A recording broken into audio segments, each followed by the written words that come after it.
For some reason, it's out.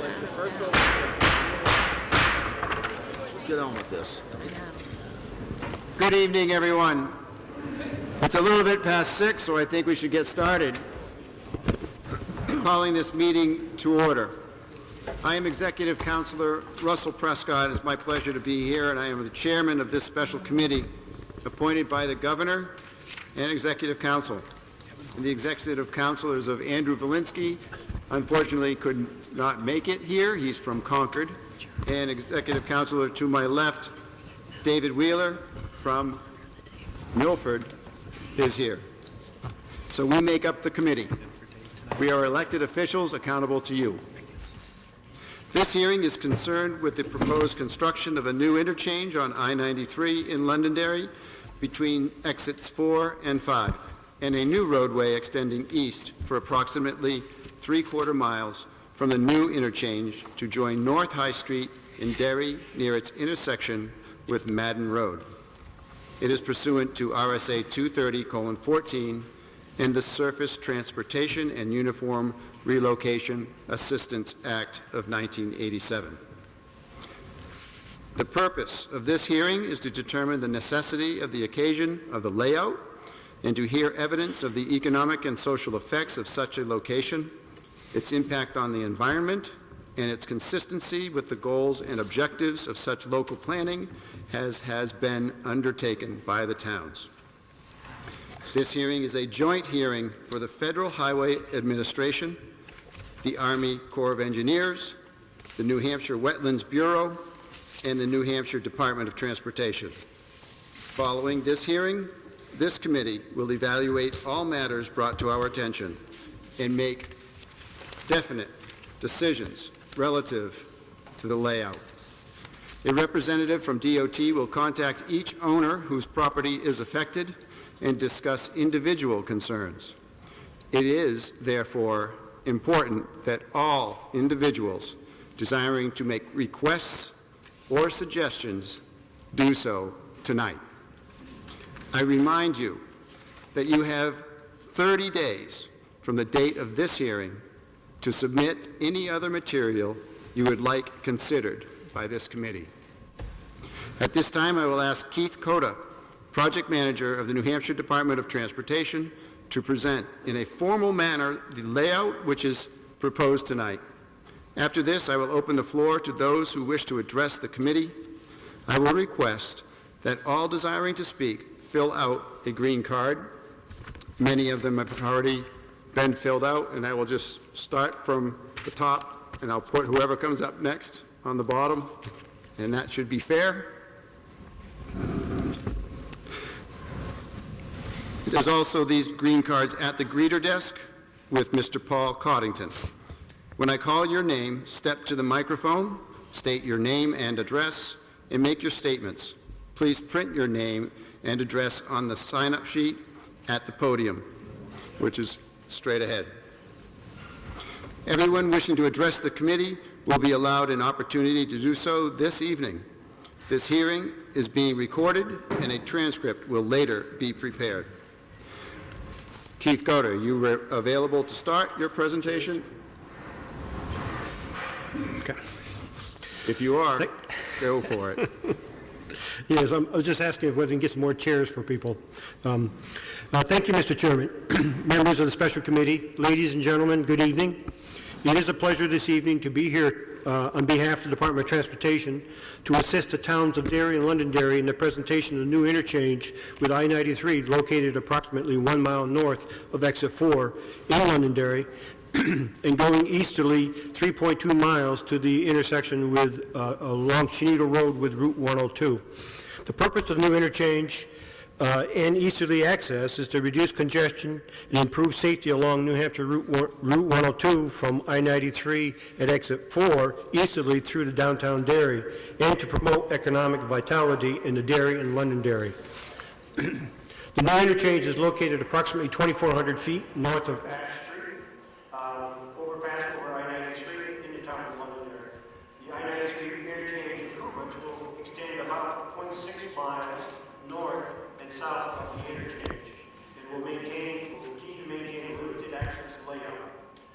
project will also include the easterly construction of a new roadway with a control of access right-of-way for approximately 3/4 of a mile to its new intersection with North High Street in the town of Derry. Additionally, the project will include roadway widening, improvements for pedestrian access from North High Street to Franklin Street, from Folsom Road, from Franklin Street to the Manchester Road, Crystal Ave, 28, and Cheadle Road between Manchester Road and Crystal Ave to Chester Road to Route 102. The total length improvements to North High Street, Folsom Road, and Cheadle Road is approximately 2.2 miles, maintaining the regular right-of-way layout. Approximately 2,000 feet of Chester Road along Route 102 will be improved near the intersection with Cheadle Road. Again, my name is Keith Orr. I'm the Chief Project Manager for the Department of Transportation. Tonight's joint public hearing is with Federal Highway Administration, U.S. Army Corps of Engineers, and the New Hampshire Department of Environmental Services. It's being held to present to the Derry and Londonderry's preferred alternative for the location of the new interchange, exit 4A interchange with 93, as well as the easterly connection through Derry and Londonderry, and to obtain feedback on the project's environmental statement, and to obtain comments on the New Hampshire Department of Environmental Services, New Hampshire Department of Environmental Services wetland permit, and the U.S. Army Corps of Engineers individual permit for the project.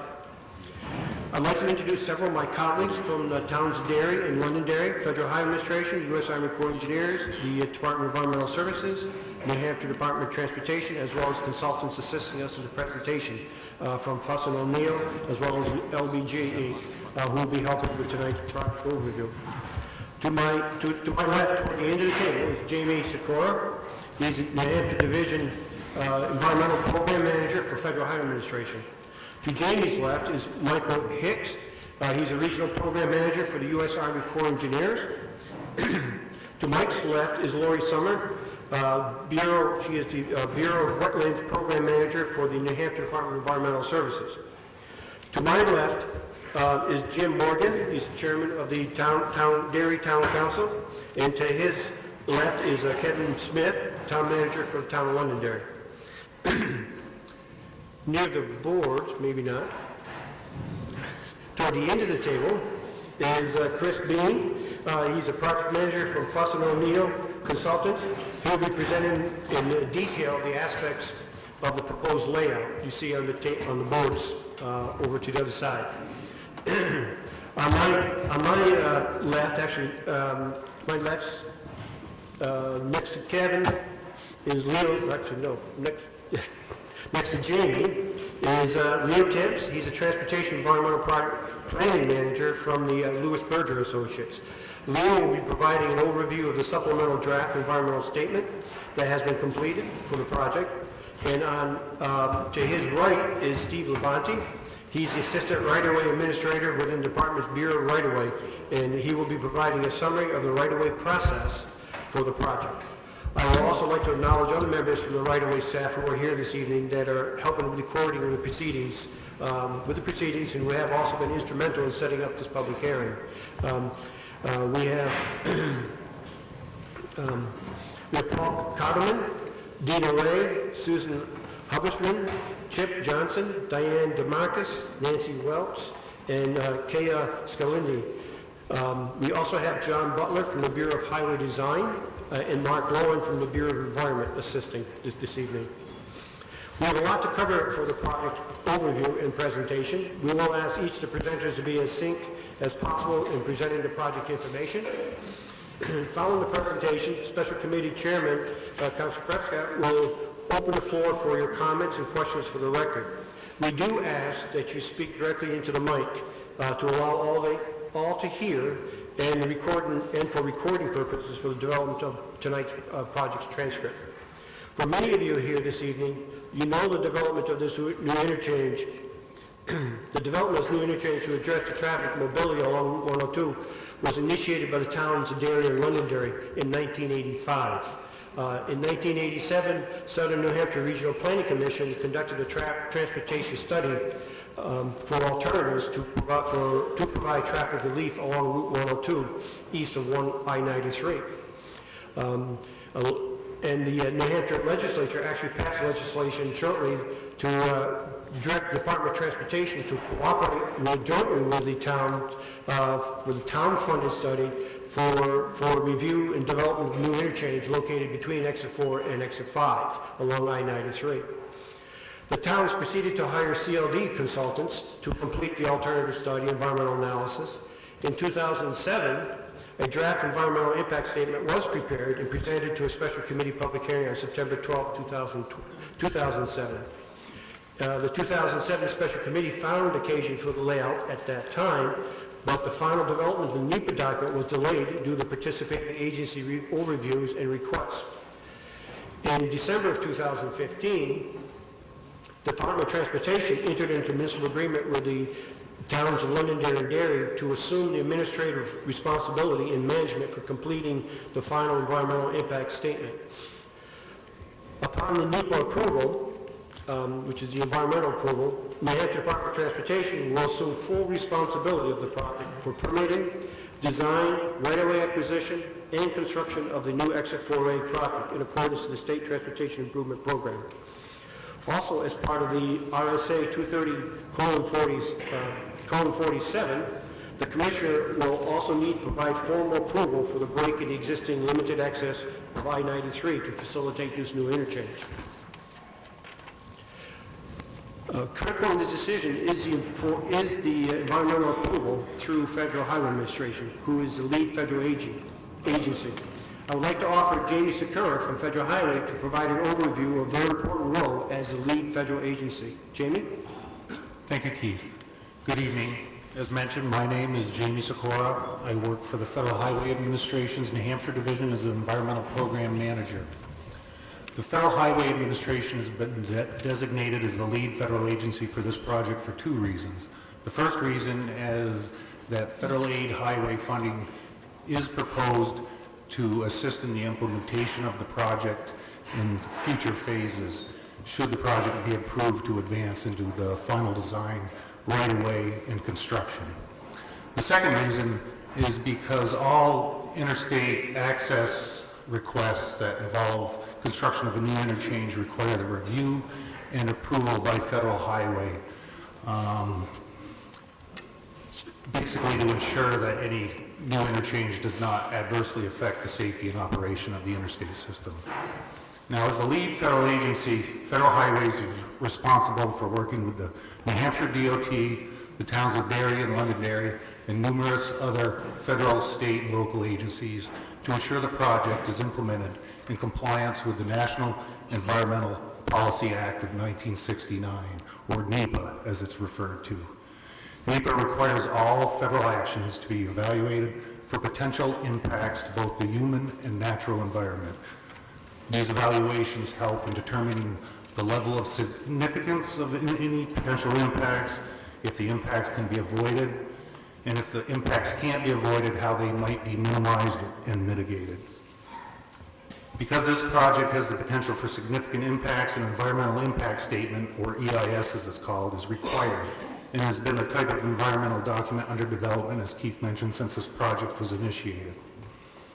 Although the original draft EIS was completed in 2007, FHWA determined that a supplemental draft EIS would be required when the New Hampshire DOT and the towns agreed to advance the project in the 2014-15 timeframe after it had been delayed for a while. A supplemental draft EIS was considered necessary due to the timeframe that elapsed, and also to update the environmental analysis to address any changes which had occurred since the original 2007 EIS. Now, NEPA is often thought of as a large umbrella, basically because it's a procedural law which requires the evaluation of numerous other federal and state environmental laws under it, which can influence project decisions. These laws include such laws which protect wetlands, threatened or endangered species, protection of historic and cultural resources, and similar laws. Now, the project's evaluations related to these various environmental laws and resources, as Keith mentioned, will be elaborated by others later this evening. However, one important aspect of the NEPA process is the requirement for the lead agencies to inform the public early and often throughout the process and solicit input as to any concerns or issues. And that brings me to the point of tonight's hearing is based upon the input and comments we received tonight or during the following 30-day comment period. Federal Highway must work with the New Hampshire DOT and the project team to review those comments, determine whether the comments can be addressed, or whether substantial issues or concerns exist which might require further review or possible reconsideration of the preferred alternative.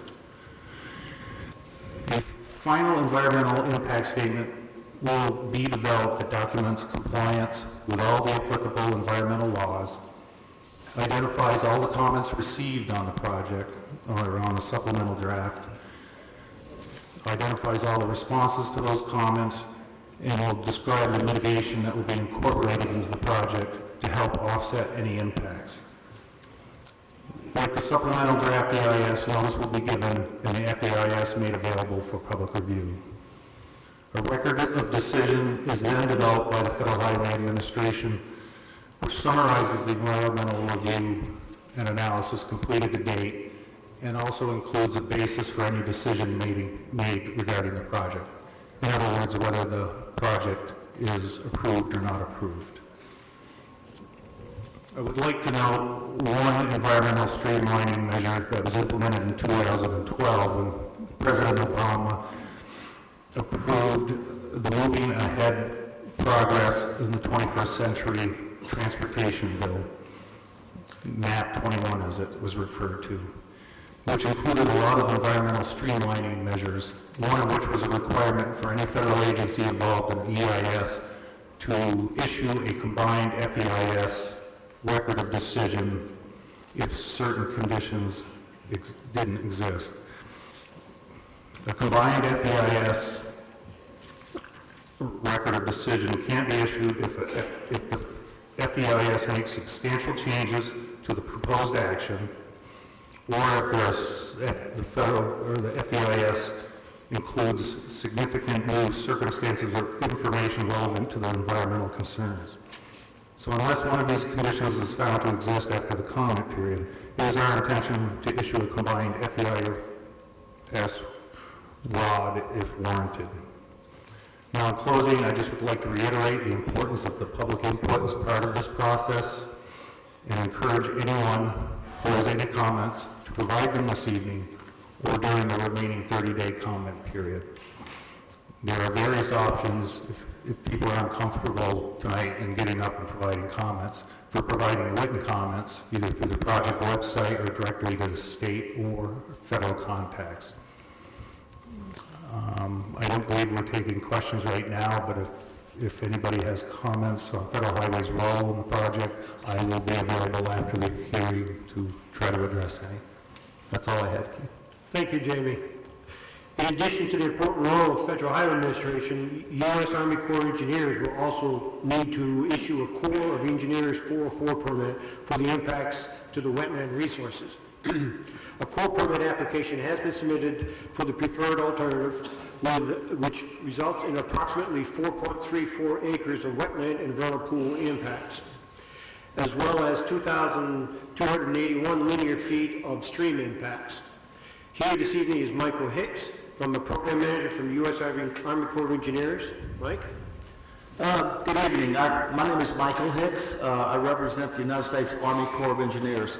The reason I'm here today is because the New Hampshire DOT has sent an application into the Corps to fill wetlands, and wetlands are waters of the U.S., and it requires a Section 404 permit. The Section 404 permit will be evaluated under the Section 404 B1 guidelines. Under this, the applicant will be required to avoid impacts, required to minimize impacts that he cannot avoid, and also provide mitigation for those unavoidable impacts. The Corps of Engineers will not issue a permit for this project unless it is the least damaging practical alternative. The applicant will be providing several alternatives. The Corps will look at those and determine which one is the least damaging practicable alternative. The Corps also considers many other factors are called public interest factors. The Corps engineers issued a public notice. You'll be getting one of those. In the back, there's factors that we call the public interest factors. Look at those. Maybe there's other factors that are important to you. We want your comments. In deciding to issue this permit, we are very interested in your viewpoints and your feelings and any issues that you might have. Thank you for coming. Thank you, Mike. In addition to the core permit under Section 404, the project will require a New Hampshire Department of Environmental Services wetland permit. The New Hampshire Department of Environmental Services wetland permit application for the same impacts has been submitted for the preferred alternative. Here this evening is Lori Summers, Program Manager for the New Hampshire Department of Environmental Services Wetlands Bureau. Lori? Thanks, Keith. As Keith has mentioned, I'm Lori Summer. I'm with the Department of Environmental Services, the Wetlands Bureau, and I'm serving as the DES hearing officer this evening. This public hearing is being held in accordance with RSA 482A on the application submitted by the Department of Transportation in conjunction with the towns of Derry and Londonderry. The DES file number for you to note is 2018-3034. The Department of Transportation has requested a dredge and fill permit from the DES to dredge and fill approximately 5 acres of wetlands, of which over 1 acre involves fill and vernal pool habitat, 2,281 linear feet of stream impacts, along with secondary impacts as calculated in accordance with the U.S. Army Corps of Engineers mitigation guidance to construct a new interchange known as Exit 4A, which is the connector road and associated roadway improvements in Derry and in Londonderry. All of the estimates provided in the DES application are based on using conceptual plans, anticipating the greatest extent of impacts for the project. As part of the application, the Department of Transportation is required to provide compensatory mitigation and has indicated their preference for mitigation to be in the form of a payment into the Aquatic Resource Mitigation Fund. Information provided at this hearing as it relates to Wetlands Bureau jurisdiction and submitted to New Hampshire DOT within the 30-day time frame will be forwarded and incorporated into the record at the DES Wetlands Bureau. I'd like to thank you all for your attention to this project. Thank you, Lori. As I previously noted, New Hampshire Department of Transportation role at this time has been administrative, with oversight for the supplemental reevaluation of the 2007 draft EIS for the towns of Derry and Londonderry. I'd like to offer the opportunity for the towns of Derry and Londonderry to provide community input on this regionally significant infrastructure project. I'll ask Kevin Smith, Town Manager for Londonderry, to present on behalf of the town. Kevin? Thank you, Keith, and good evening, ladies and gentlemen, and members of the special committee. For the record, my name is Kevin Smith.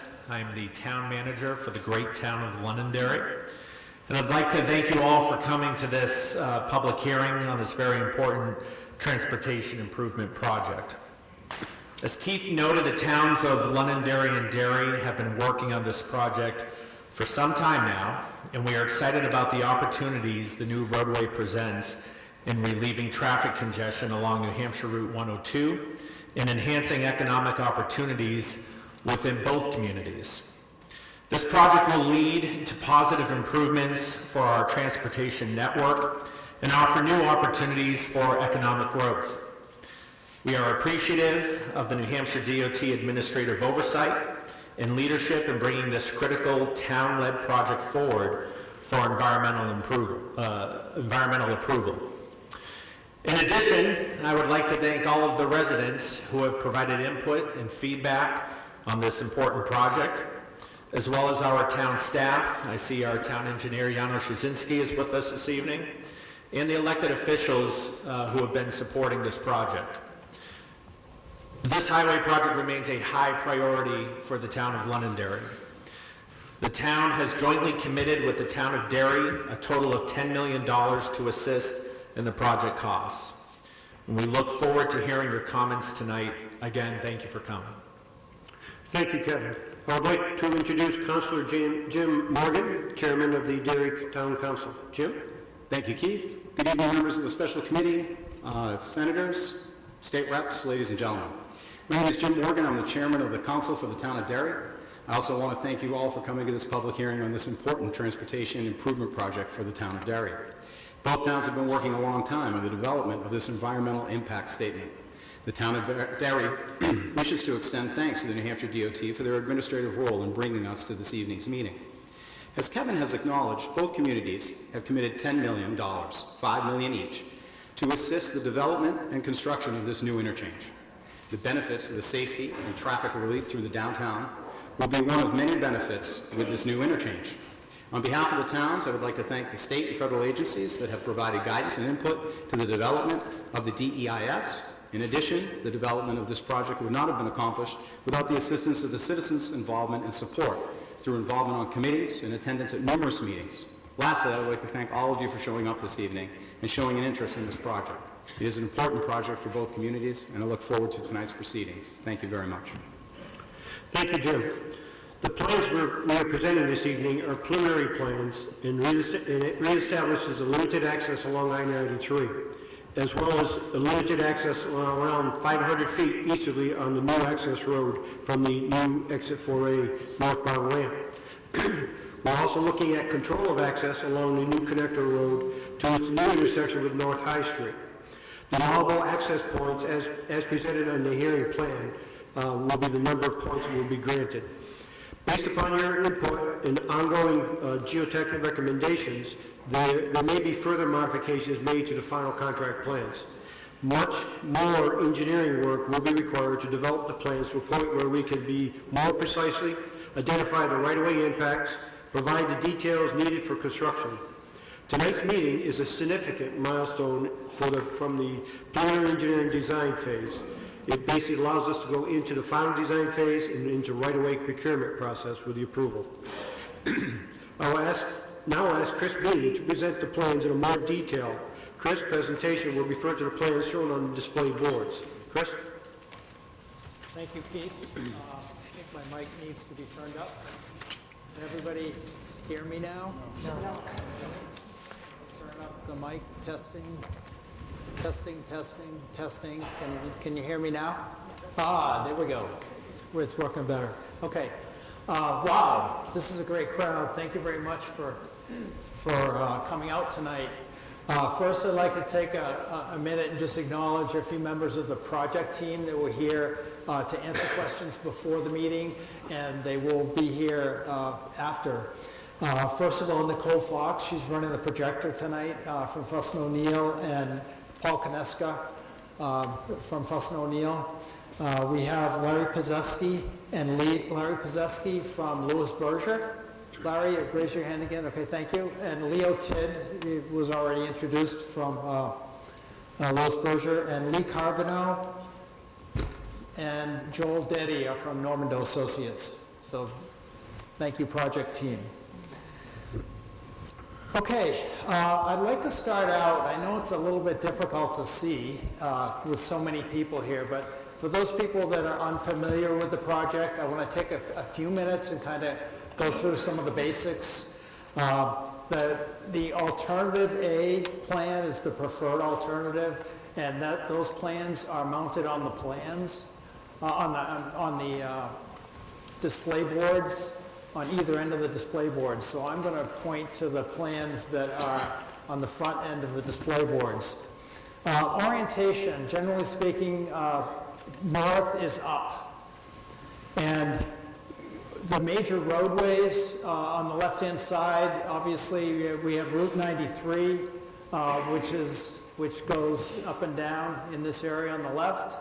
And then some of the crossroads are North High Street.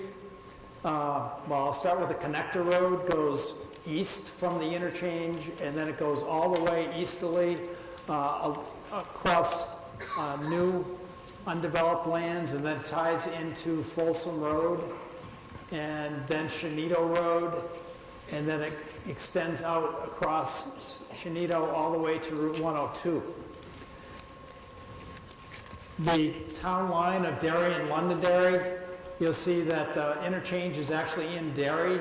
The town line is right in this area, prior to the connector road, which I'll call this section of road here, tying back into the existing street system in the town of Derry.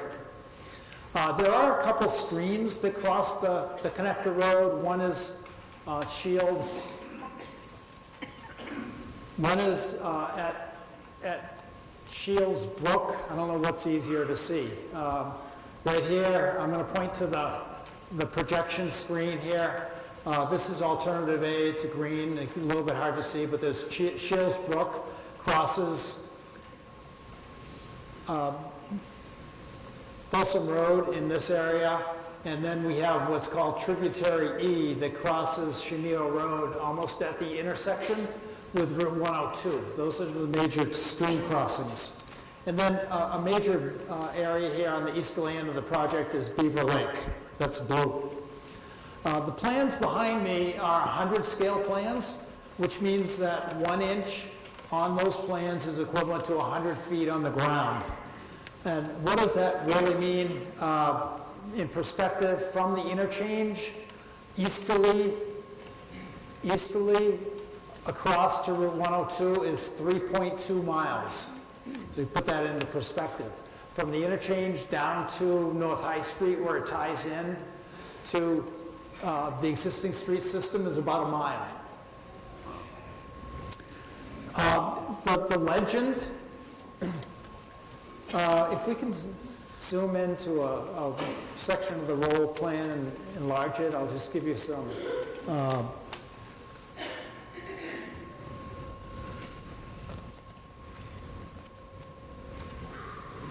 Okay, actually, if we can move, I have the legend here. I'm going to refer to the plan itself in an area. Okay.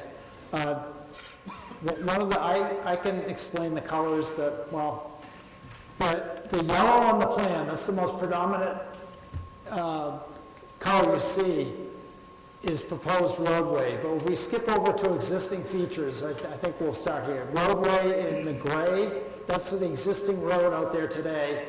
Buildings are in red. You see the red boxes on the plan. The gravel driveways are in brown. Any kind of water body is shown in blue. Streams are shown in kind of a dashed blue line. Wetlands are a crosshatched blue line. And existing right-of-way is shown on the plans as a dashed blue line. Existing limited access right-of-way is a dashed red line. Existing easements for various purposes, which I'll explain, are shown in orange, solid orange. And historic districts are outlined in red dashed line, and then eligible structures for the historic register are shown with a big H. And now getting to the new construction, the roadway, that's the new roadway section. Any of the traveled lanes are shown in yellow. And then adjacent to the travel lanes are shoulders in brown. We have driveways, connections to existing driveways are shown in orange. Sidewalks are shown in purple. Raised islands are green. What's a raised island? A raised island refers to like a median island. I'll show you that in a minute on the typical. They're shown in green.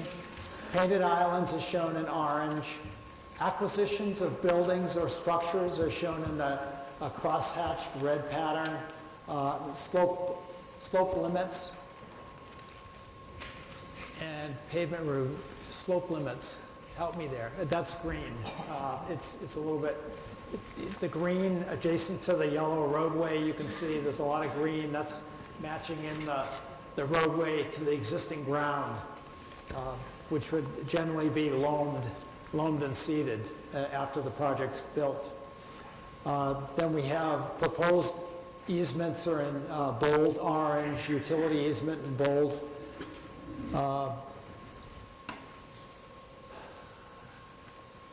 That's like a yellow. We'll call it yellow. Right-of-way is blue, solid blue. Limited access right-of-way is solid red, and controlled access is solid green. Okay, let's skip to the typical sections. This slide, Nicole will make it a little larger here. This basically shows what the what the proposed road will look like between the intersections. Sometimes in most cases, where we have signalized intersections, there are some additional lanes that are added in order to pass the traffic through the intersection. But the roadway itself, approaching the intersections, is generally, between the intersections are as shown here. The connector road that is generally going to be a 5-lane section. And that's the general proposed layout from the connector road all the way down across Folsom Road and matching into Shenito Road is a 5-lane layout. There are some additional lanes. And what that means is 2 lanes in each direction, with a 5-foot shoulder on each side of the adjacent to the through lane, the outside through lane, and a sidewalk. I'll explain the limits of the sidewalk, and then there's slope grading in green. This is the median area, and it's generally a curb median, with the exception of at intersections where turn lanes are provided. Exclusive turn lanes are provided for left turns in and out of connecting roadways. Moving on to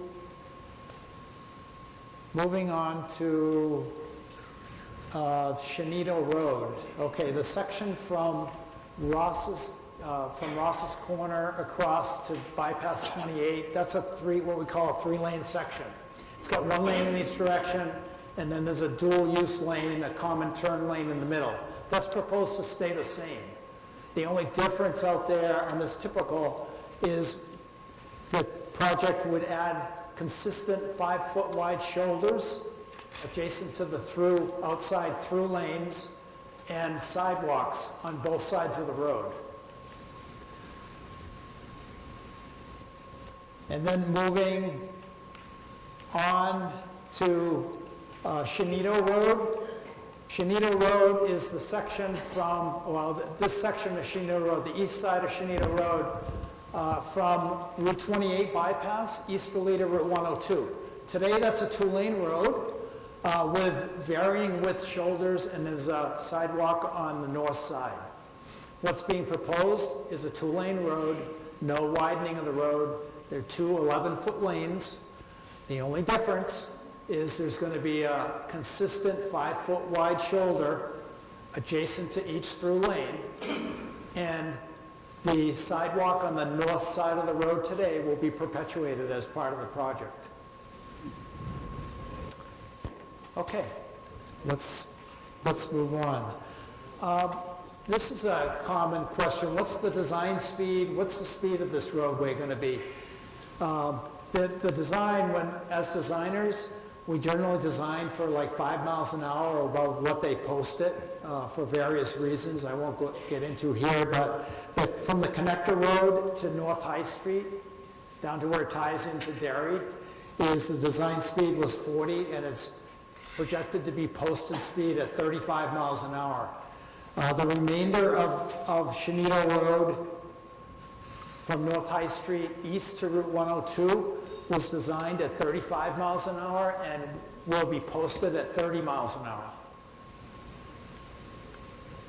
Okay, let's move on to the layout itself. Roll 1, if we can. That's the one on the left-hand side. This basically shows the interchange area. What's proposed is a full, what we call diamond-shaped interchange with full access from the northbound direction, northbound off, then there'll be a northbound on-ramp, and in the southbound direction, there'd be a southbound off-ramp and a southbound on-ramp. Full access interchange, but a connection to the east only, no connection to the west. The location is approximately 1.25 miles north of exit 4. The ramp intersections will have signals. Each ramp intersection will have signalization as proposed. The bridge itself will be, it'll span the widened I-93. It will accommodate the 4 lanes in each direction, which is the ultimate width of 93. It's proposed to be a 275-foot, 2-span bridge over 93.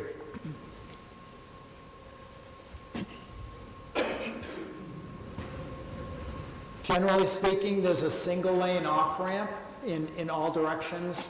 I will mention that the southbound off-ramp, there has been some additional widening done along the interstate to accommodate a future 2-lane off-ramp, should it be warranted near the end of the design period, which is 2040. There's a potential for that 2-lane off-ramp being warranted, so we constructed the grading in this area to accommodate that future widening should it be needed. And then moving back, Nicole, hope nobody's getting sick here. Going back to the interchange itself, we have it's 4 lanes over the bridge with a raised median island, and then the connector road down through here is generally a 5-lane section like I explained before.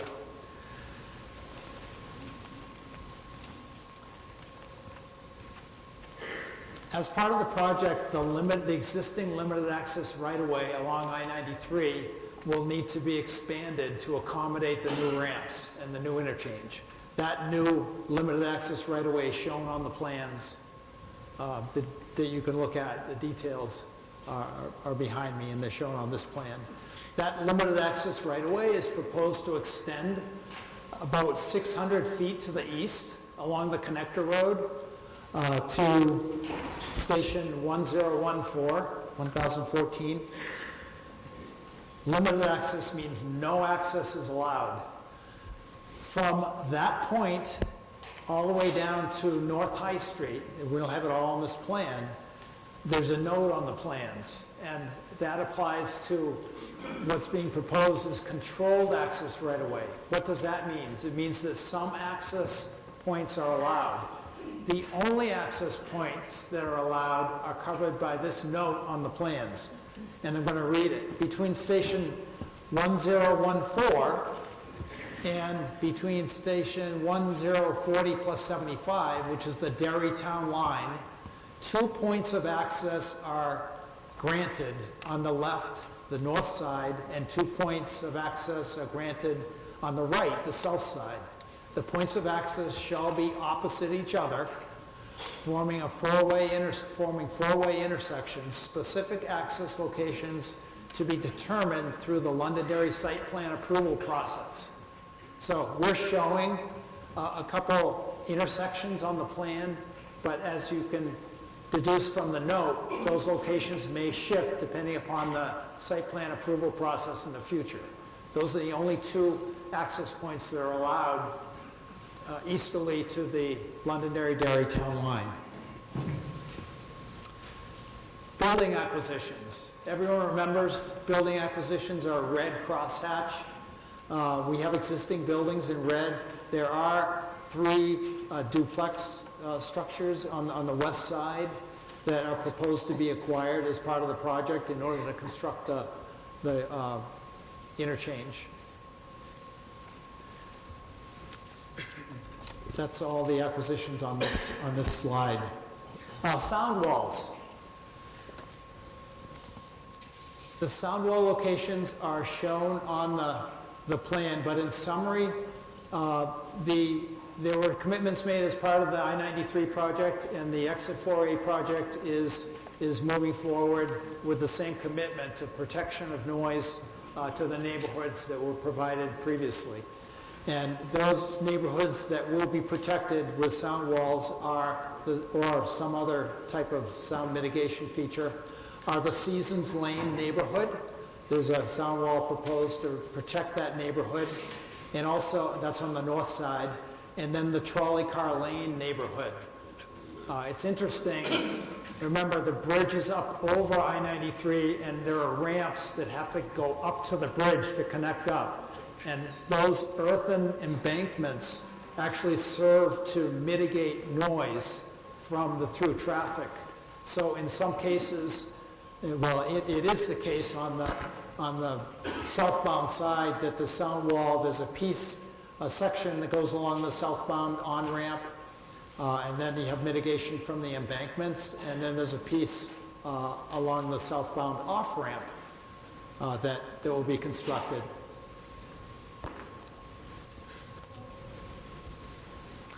Stormwater treatment easement, what is that?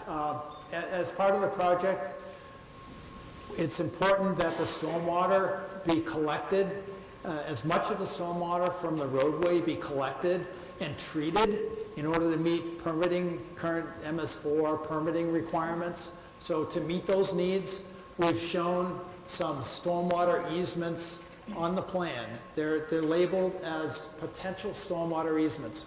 Here's one up here, and it's near the interchange, and basically this would take the water up near the westerly end of the connector road and allow some sort of treatment area to be considered in that area. Now, once that design is done, the area of that easement may shift. It may change in the future, depending upon what the needs are as the design is progressed. And it's possible in some cases that some of the easements shown on the plans won't even be needed, but we wanted to show them at the hearing in case they're needed, so that as we get into final design, we'll have options to consider. There is also a transmission line easement. The new interchange is proposed where there's an existing transmission, a single pole transmission line crossing right in the area of the proposed interchange. That's how when I drive on 93, that's when I know where that's what I use as a marker.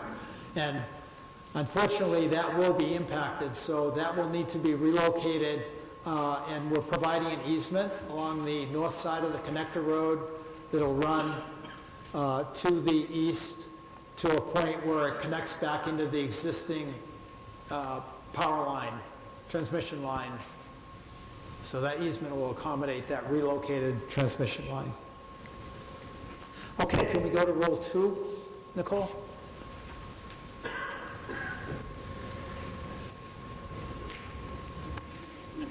Okay, roll 2 is it's a big plan. It may take a second here to load. This covers the entire rest of the project, and Nicole can zoom in on different sections as we're moving along. So basically, from the connector road through to Pinkerton Street, the CA, the controlled access right-of-way, will end at the London-Derry town line, like I spoke of before. The lane use, if we can move up a little further, we're basically talking through here. It's a 5-lane section, and then when you get to the intersection itself, like I said, there are additional turn lanes that are needed to pass the projected 2040 traffic volumes. That's the design year traffic volumes. So we've got generally 2 lanes of traffic in each direction, and then proceeding along from North High Street over to Ross's Corner, we actually have 3 lanes of traffic in each direction in order to accommodate the needs at the intersections. The side road connections, again, they have the lane use varies depending upon what was needed to pass the traffic. Building acquisitions. There's quite a few buildings that are shown here in cross-hatch patterns. The larger ones on the left side of the plan up here are two business, I call them business condos. They're buildings with several businesses located within them. And then there are several other buildings, including one at the on the south side. The only one on the south side is on Furland Drive. There's a building being acquired. And then there are several along the north side of Folsom Road that are being acquired, proposed to be acquired. What's important down through here is that the existing road, this is actually Folsom Road today. It's a two-lane road, and there's a lot of traffic on that road today, as you know. And what's being proposed are major new intersections with signals to control the flow and pass the 2040 traffic volumes. So in some cases, the new road, like in this area of Folsom Road, is actually going to be pushed away from where it is today. But generally speaking, the intent was to hold the southerly curb line in that area, the southerly area, and widen on the north side. Okay, skipping back, I want to go through relocation of some of the side roads here. This is Madden Road. Madden Road today, if you know, it comes in and it ties in at a Y intersection with North High Street, and it connects in at, this is the intersection right here with North High Street. North High Street is a curve, and then it turns into Folsom Road, and this is Madden Road. Well, in order to construct a well-designed intersection, this is a four-way intersection being proposed with North High Street. What we designed was a new intersection for Madden Road located to the west of where it is today. So it'll be a new intersection. There is a break in the median island for Madden Road, so left turns are allowed into and out of Madden Road onto the connector road. And there's a little turnaround being proposed at the end of the Madden Road because it's a dead-end road for vehicles, town vehicles, or other vehicles to turn around. The other symbols on here are these little red, yellow, green. Those are signals. With the exception of Madden Road, all the other major intersections along here are being proposed to be signalized. We have North High Street, we have Franklin Street, and then we have Route 28, Ross's Corner, as well as Pinkerton Street. That's proposed to be a coordinated signal system, so there will actually be signalization heads at Pinkerton Street as you're coming out of Pinkerton Street in order to make those turns safer and allow for exclusive movements under signal control. As part of the North High Street proposal, there's a relocation of a driveway to American Excavating. It's shown on here. It's the fourth leg of the intersection.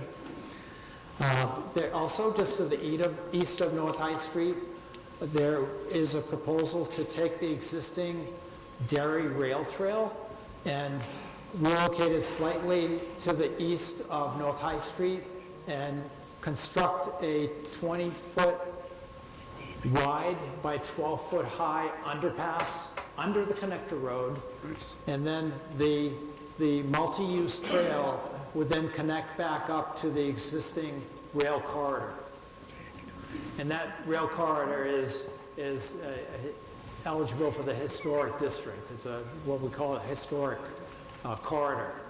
So that is being proposed as part of the project, so that can be perpetuated without having an at-grade crossing, so it will make it safer for trail users. Okay, we're doing well here. Curb and median island between Madden Road, North High Street, and Franklin Street. This is important. Curb islands between the intersections. What does this mean?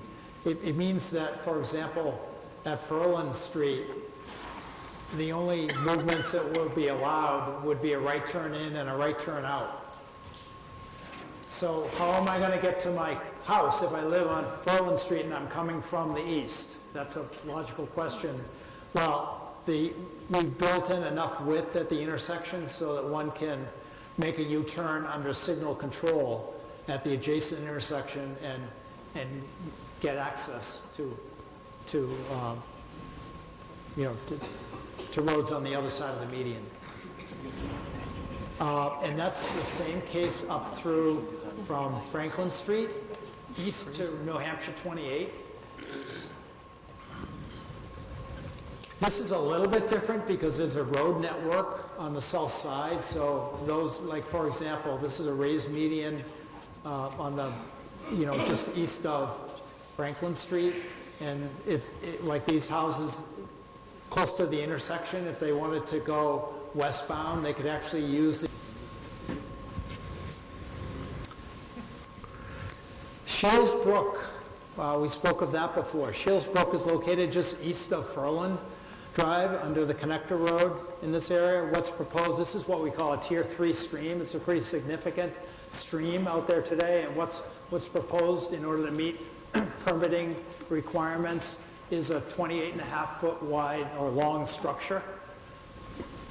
That's the preliminary estimate of what the bridge width will be to accommodate those flows, and the structure would line up with the stream on both sides.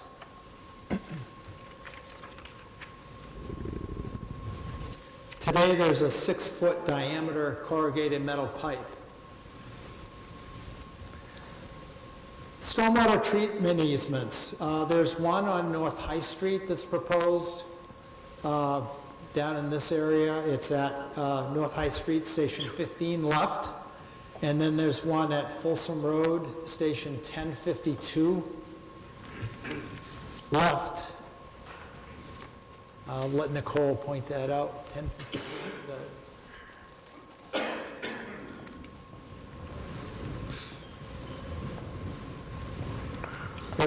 There are two, okay, right in here, there's a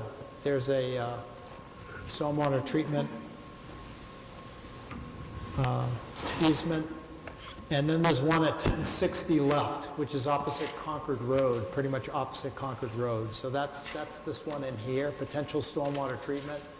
So it would be able to, we need to collect this water and take it to an area where it can be treated and then outfall into a drainage way away from the road. So again, those areas are available options for the designers, and they'll utilize them as needed, and the widths may change as final design progresses, but they're shown on the plan in case they're needed.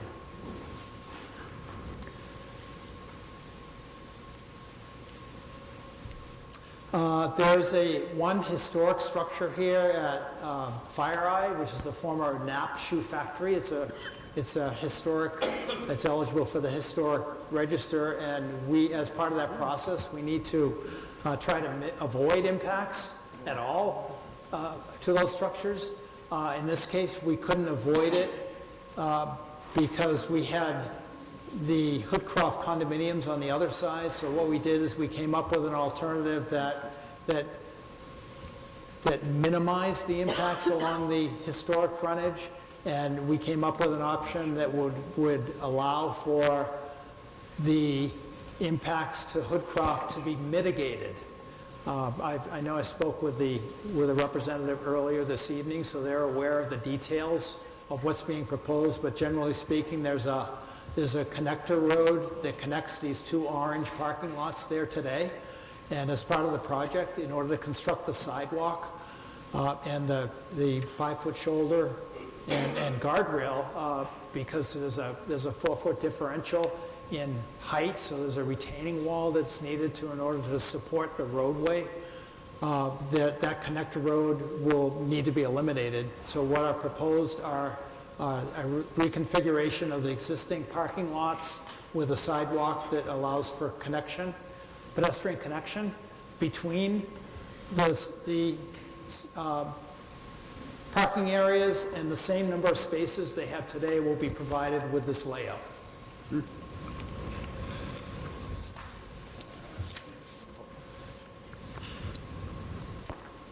I just point out today that on on Shenito Road from 28 east to 28 bypass, what's being proposed are sidewalks on both sides of the road all the way to the bypass. That's different. Today there's only one sidewalk that goes along the north side of Fire Eye property, and then it stops. The project will have sidewalks on both sides, and then there are signalized crossings at either end, and there will be pedestrian actuation provided for crossing under signal control.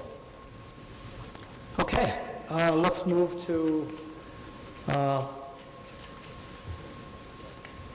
next intersection, bypass 28 area. This is the intersection with bypass 28, New Hampshire 28 bypass. This is the post office today. I spoke of a 3-lane section, and that means an orange painted median, so people driving left-turning vehicles in both directions can use that.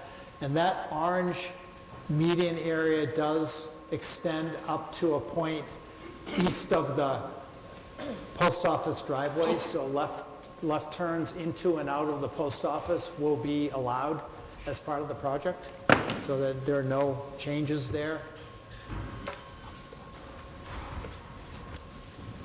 And again, there are additional lanes, turn lanes being provided in order to pass the 2040 traffic volumes at this intersection and all the intersections.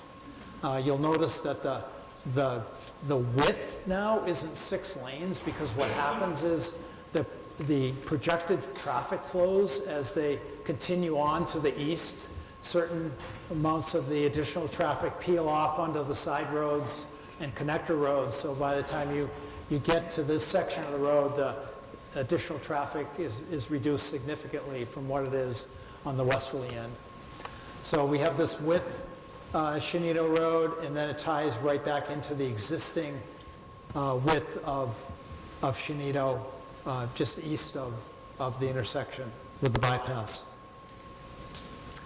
I didn't speak of this specifically, but I got a lot of questions on this before, and there's a lot of green, irregular shape patterns next to the roadway layout and behind the purple section on the plan where there are sidewalks. And again, that's the grading necessary, the slope grading necessary to match where the proposed road has to tie into the existing road. It might be a slope up, it might be a slope down, it might be a flat slope, but if it's green, it's proposed to be grassed when it's done. Okay, let's move on. Oh, stormwater treatment areas. There is one shown here, potential stormwater area on bypass 28, south of Shenito Road.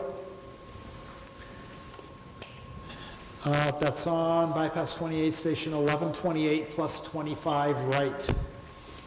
Okay, now let's move to Shenito Road.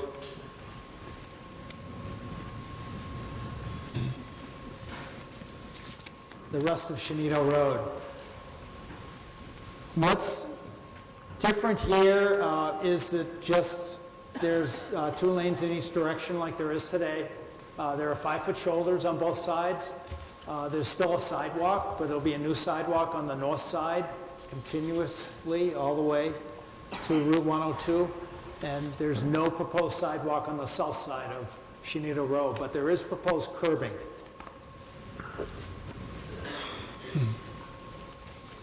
There are several strip takings of right-of-way. Generally speaking, the right-of-way is wide enough to accommodate the improvements on the west side of Shenito Road, but from Barkland Street east to Route 102, there are several deficiencies in the design out there today. There's stopping sight distance issues.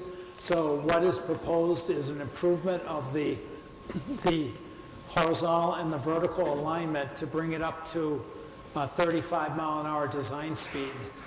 And that will help alleviate some of the concerns that people and problems that people experience out there today with lack of sight distance, pulling in and out of driveways, et cetera, and with the speed of vehicles and so forth.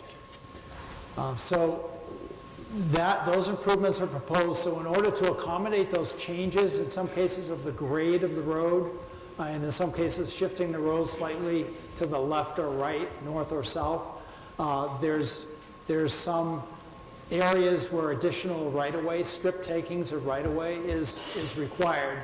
And if there are green areas outside the proposed right-of-way, those are just areas where grading rights, temporary grading rights, we call them slope easements, would be required. And again, these are preliminary plans, but they will be finalized during the final design process. And so they may change from what's shown on this plan, but you can get a general picture of what's being proposed from this plan. There is a site deficiency at Scenic Drive today, looking to the east. And what we're proposing is a site easement, a triangular easement that will ensure that the area needed for to get sight distance can be kept clear to maintain that area, because it's needed. Maintain that clear sight distance in that area because it is needed to meet the design requirements. There's also a couple areas where like for example at Beaver Road, a retaining wall is proposed to help minimize impacts to this property in the southeast quadrant of Beaver Road and Shenito Road. And behind that wall is about a 10-foot wide easement to maintain the wall. So in order to construct and maintain that wall. So there are some rights that will be required there. There are also some existing drainage or other type of easements that are out there today on properties, and we don't intend to change those as part of the project. If they exist today, we're not going to affect those. They exist in the future.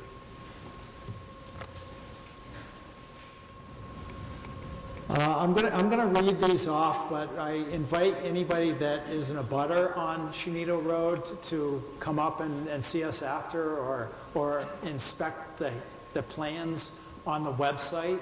But there are several temporary stormwater easement areas that are proposed along Shenito Road.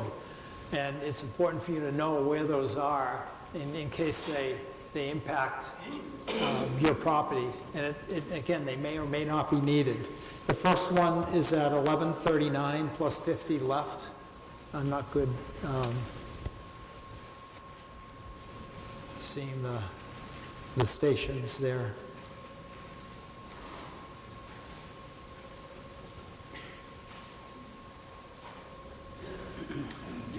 1139 plus 50 on the left. There we go, right there. There it is right there. Just east of Barkland, there's an easement shown in this area that connect up with that waterway.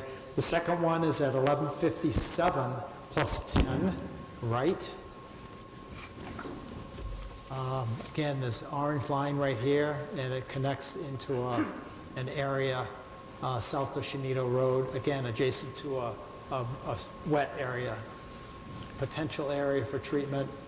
The next one is at 1158 plus 80 on the right. And that's right here, again, another area, and then there's another one adjacent to it, 1163 plus 80 on the right. Again, these are all options for the designers to construct drainage treatment structures.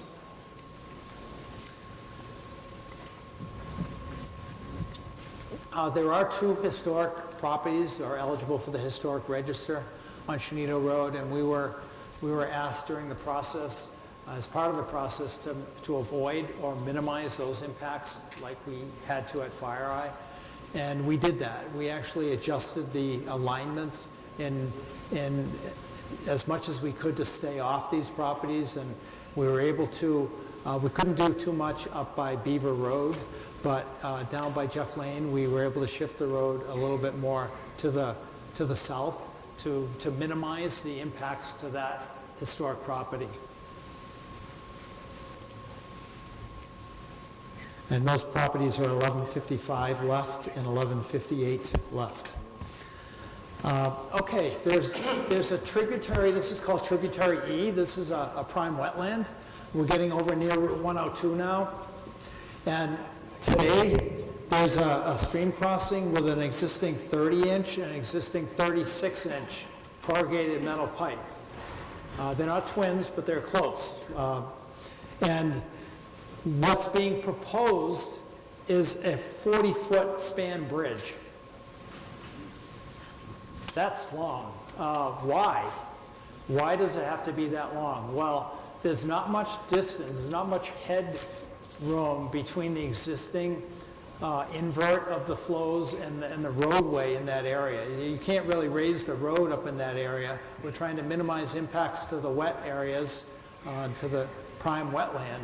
So what we're proposing here is, in order to also help address some of the flooding issues that have occurred on the east end of Shenito Road, is a wider structure to accommodate the design flows, and in order to avoid draining the prime wetland, we don't want that, we're proposing a weir on the downstream side of the bridge that will control the flow, maintain the flows where they need to be on the wetland, with the wetland.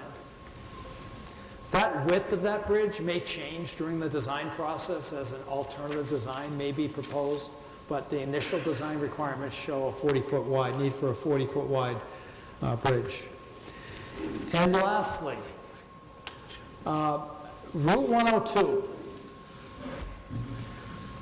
From back in 2007, there was a proposal to provide signalization at 102.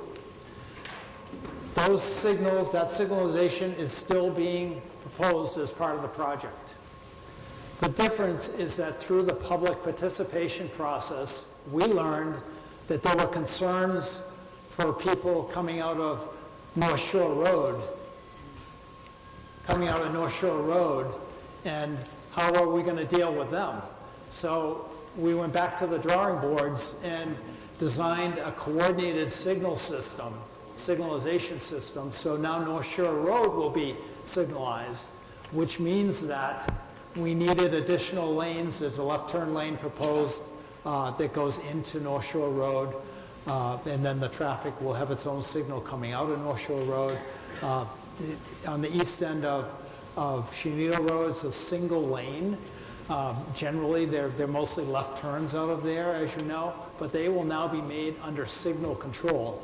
And there's a single left turn lane being provided for left turns into Shenito Road.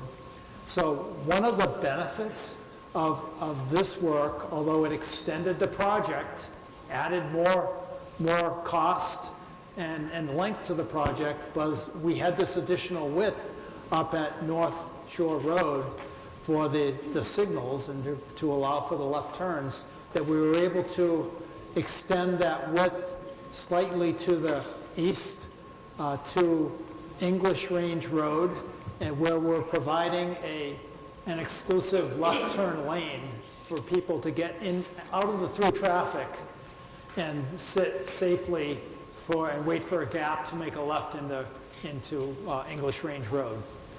And then we tapered back and tied back into existing conditions.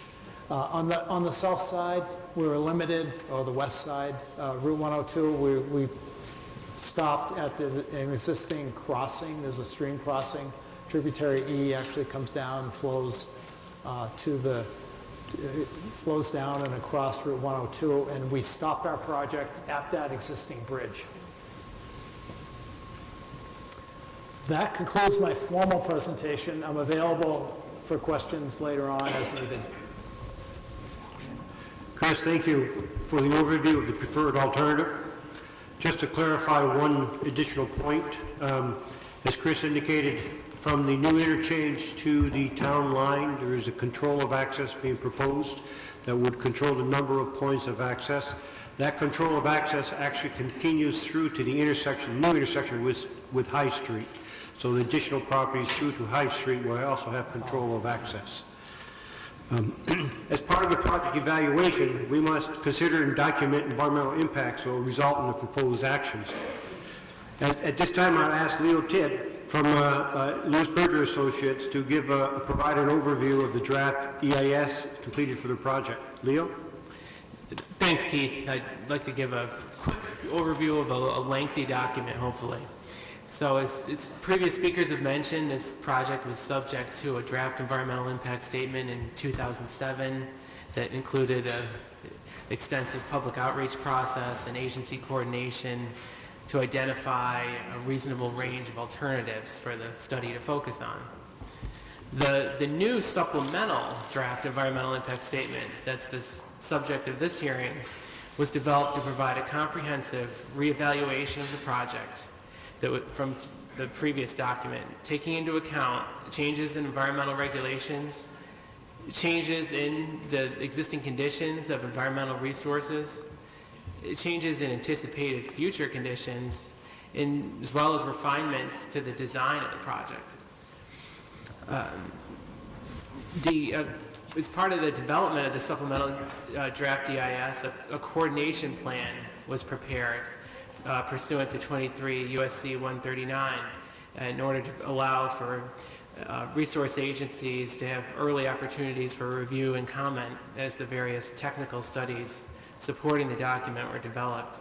And I'd just like to list that the participating agencies in the coordination plan for this project included the U.S. Army Corps of Engineers, the U.S. Environmental Protection Agency, the Natural Resources Conservation Service, the New Hampshire Department of Environmental Services, New Hampshire Division of Historical Resources, the New Hampshire Office of Strategic Initiatives, and the Town of Chester.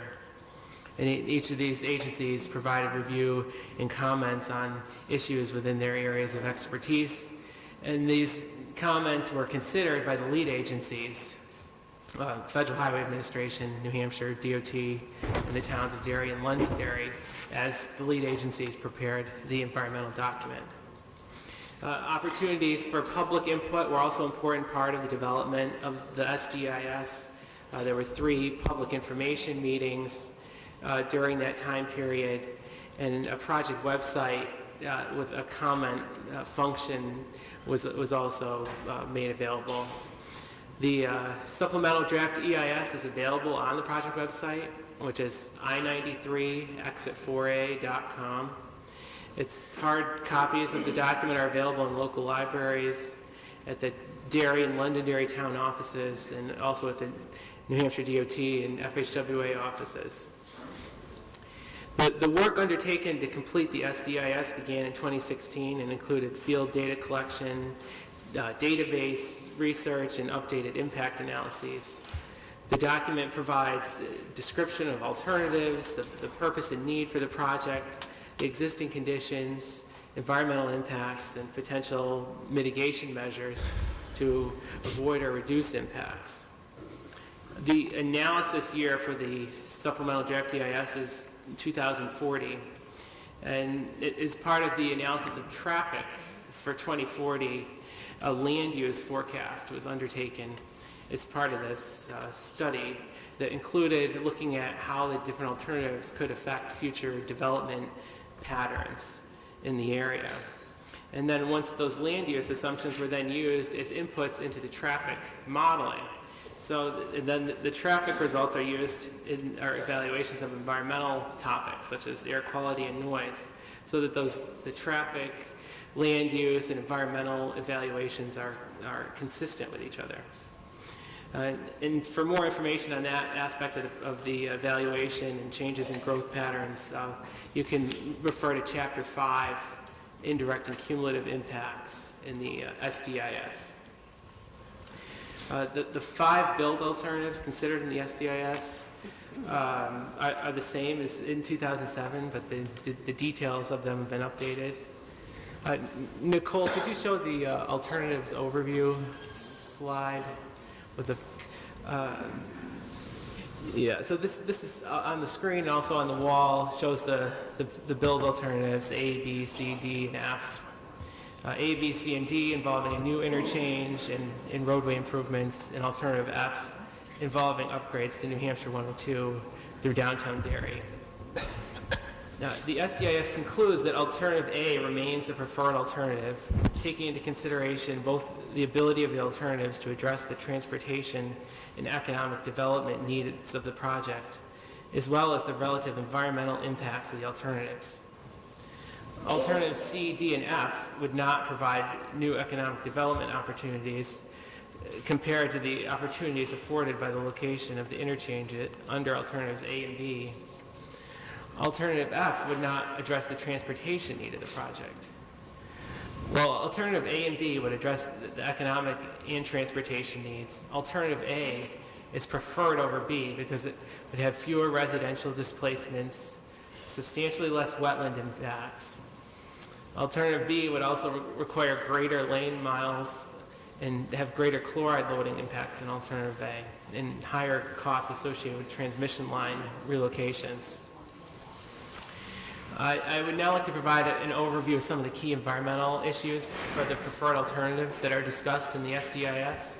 This is not an all-inclusive list, but just an overview of some of the key issues considered. The preferred alternative will impact 4.34 acres of wetland impacts, which includes 1 acre of impacts to vernal pools. As previously mentioned, mitigation is proposed through an in-lieu fee payment to the Aquatic Resource Mitigation Fund. Stream impacts may also be mitigated through improvements to existing culverts in accordance with the DES Stream Passage Improvement Program. Right-of-way acquisition for the preferred alternative requires 13 residential acquisitions of properties, which results in a total of 15 residential relocations due to 2 properties with 2 units on them. There would be a complete acquisition of 4 commercial properties, resulting in approximately 25 business displacements. In addition to these complete acquisitions, partial acquisitions would be required to construct the preferred alternative. Strip acquisitions or easements would be required from approximately 175 properties. The next presentation will address the assistance provided to property owners. Noise impacts were evaluated in accordance with DOT and FHWA policies, and noise barriers are proposed at Trolley Car Lane and Seasons Lane. The design of the noise barriers has changed from what was proposed as part of the I-93 improvements project to account for the exit 4A ramps. Air quality impacts were evaluated and no significant air quality impacts are anticipated. The project would contribute to a 1.7% increase in transportation-related greenhouse gas emissions in the Southern New Hampshire Planning Commission region. Because there's so many people. No federally listed threatened or endangered species are affected by the project. Acoustic survey in 2016 determined that the endangered northern long-eared bat was not present. The project would, however, bisect an undeveloped habitat block that could be used by a state-listed snake species, the black racer, and construction mitigation measures to minimize impacts to the species are proposed. A total of 16 acres of direct impacts to undeveloped habitat would occur under the preferred alternative. The preferred alternative would create approximately 21 acres of new impervious surfaces. Sediment and nutrients from stormwater runoff would be mitigated through the development of structural stormwater treatment areas pursuant to the 2017 Small Municipal Separate Storm Sewer System, or MS4 permit, the DES alteration of terrain regulation, and the conditions of the DES's Clean Water Act, Section 401, water quality certification. The project is located in the Beaver Brook watershed, which has been designated as impaired for chloride and subject to a total maximum daily load, or TMDL, under the Clean Water Act. Chloride cannot be removed by structural stormwater BMPs like sediment and nutrients. However, chloride loadings in the Beaver Brook watershed can be reduced by implementing efficiency-based best management practices. These best management practices are required by the MS4 permit, the alteration of terrain permit, and will likely be required by the water quality certification, and will continue to be implemented in the Beaver Brook watershed by New Hampshire DOT and the towns. As part of the mitigation for the project, in-stream water quality monitoring will also continue to be implemented.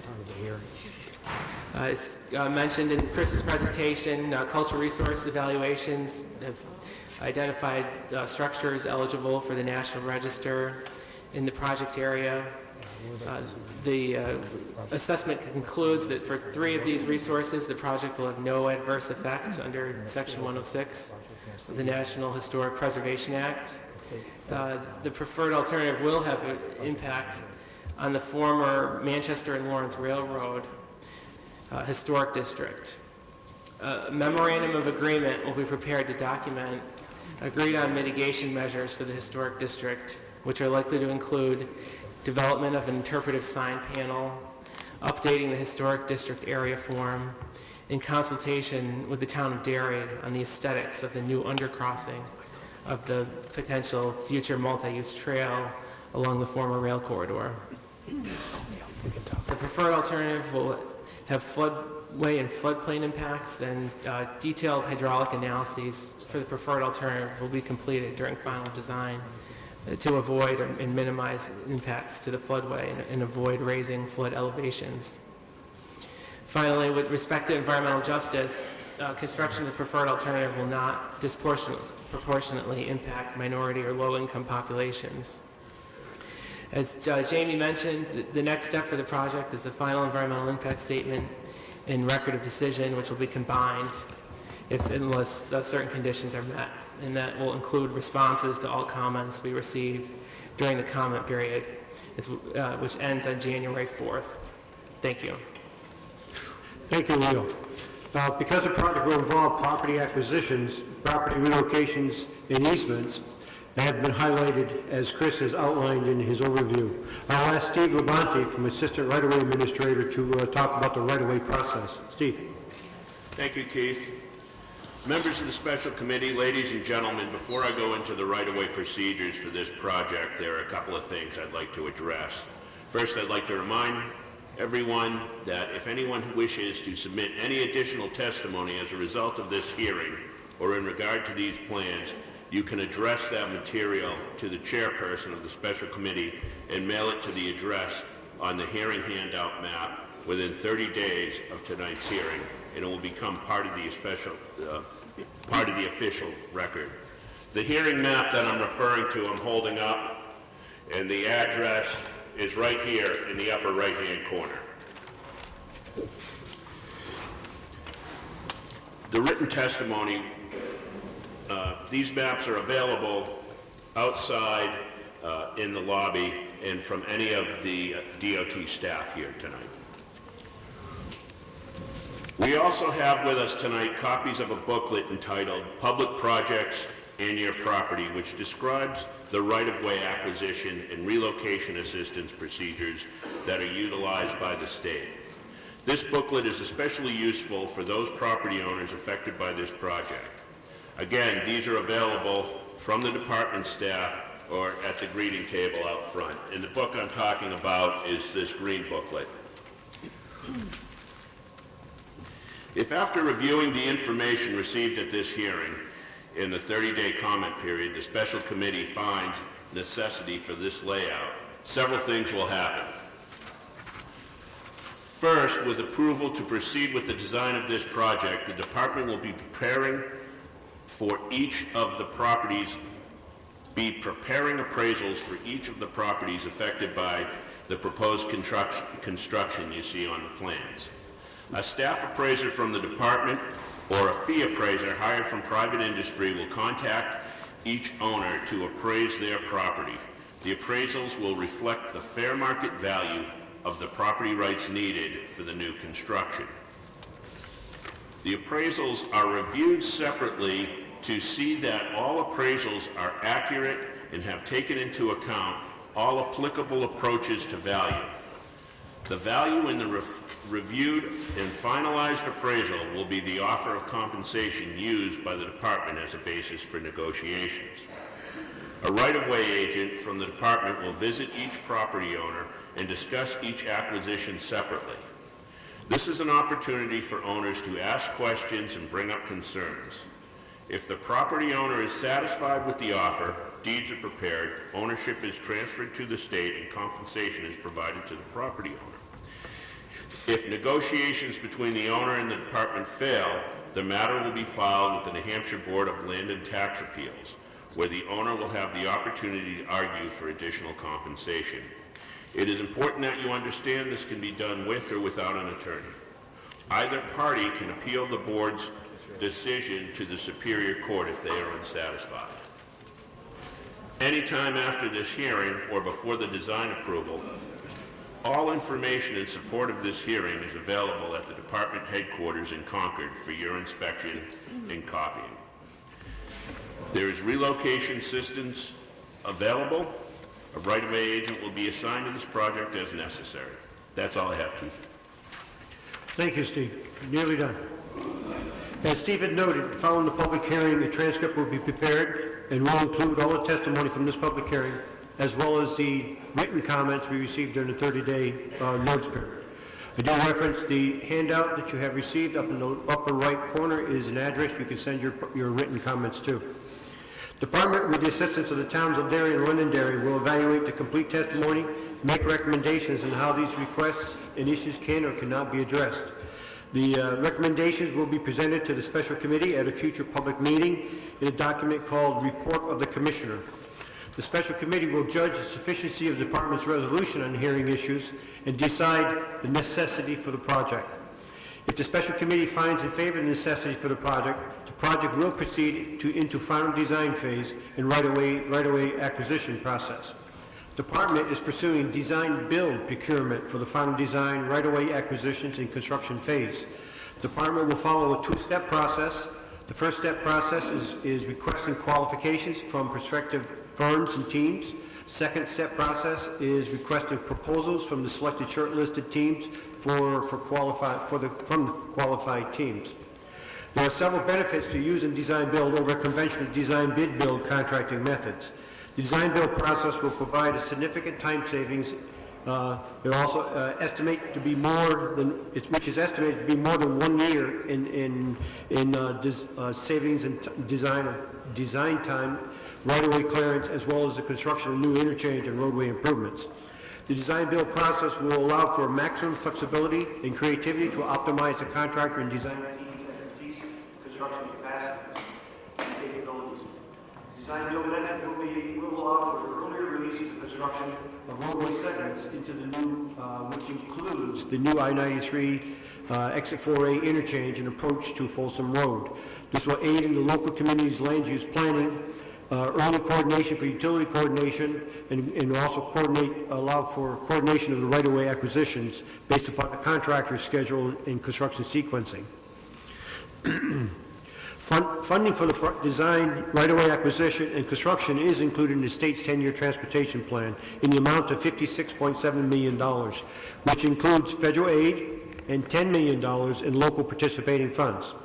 Based upon the anticipated design-build procurement, construction could start in the summer of 2020 and is anticipated to be completed by the end of 2023. This concludes the department's presentation. I'd like to thank you for your patience and your attentiveness. At this time, I formally request, Mr. Chairman, the special committee find occasion for the necessity for the layout of the project as presented this evening. Thank you for your consideration.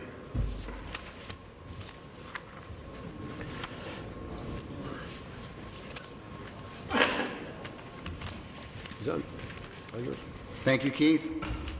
Before I open the hearing for comments, concerns, or questions, I would like to know if we have any elected officials here with us this evening that would like to be heard concerning this project. If so, come up to the podium.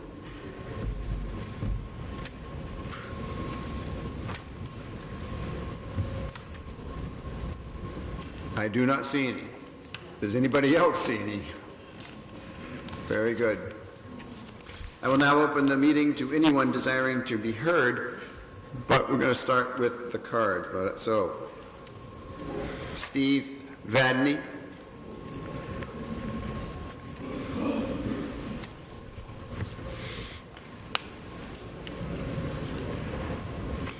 So I'd like you to state your name and address and make your comments. Hi, my name is Steve Vadney. I live at 5 Furland Drive. It's the very last house at the end of Furland Drive. And my wife and I live there. We built a house there about 3 years ago.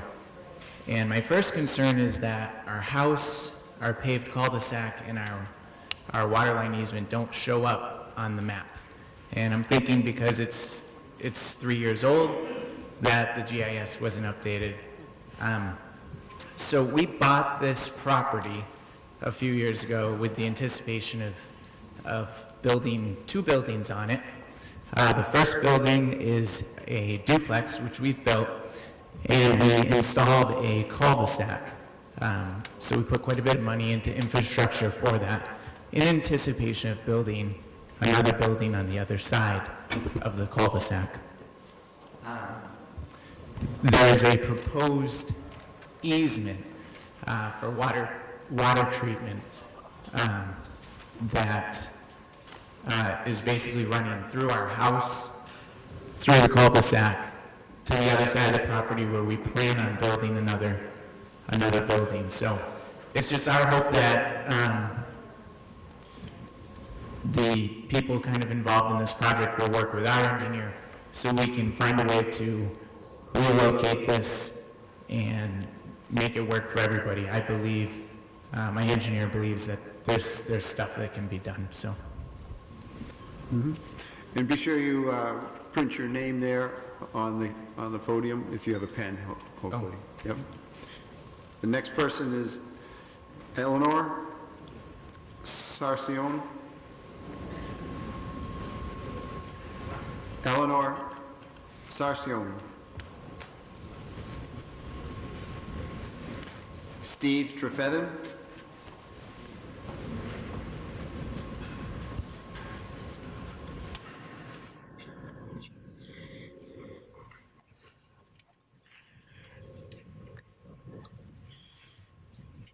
Okay.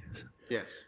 All right, my name is Steve Trefethen. I'm the owner and manager of a company on 101 Franklin, Derry, LLC. That company owns multiple buildings, homes, businesses on 2.6 acres at Franklin Street and Folsom Road, being proposed as a land taking for the exit at 4A on 93. The property contains 3 large and deep lots, a couple of apartments, a couple of houses, a car lot, and a garage. All the buildings and homes have had some upgrades, including the newer roofs, some appliances, improved lots. The property will produce residual income into the unseeable future.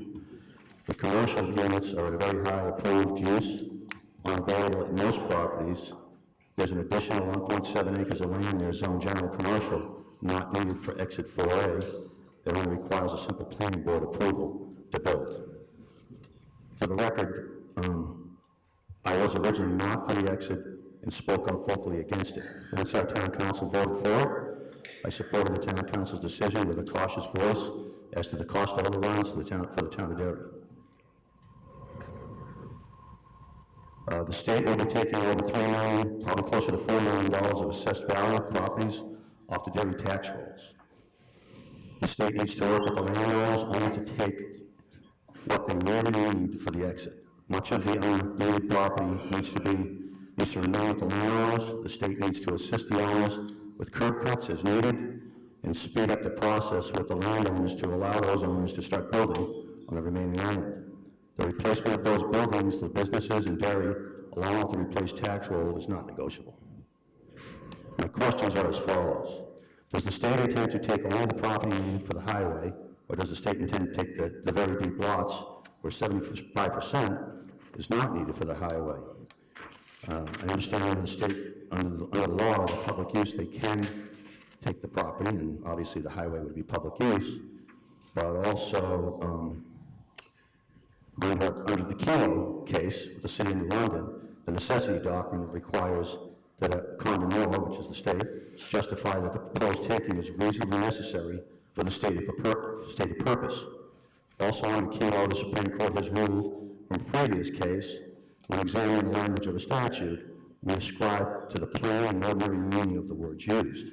I won't get into citing that, but simply put, has the state already decided to take anything that owns lots, no matter the size and necessity needed to perform the ultimate goal there and build Exit 4A? Some other questions I have.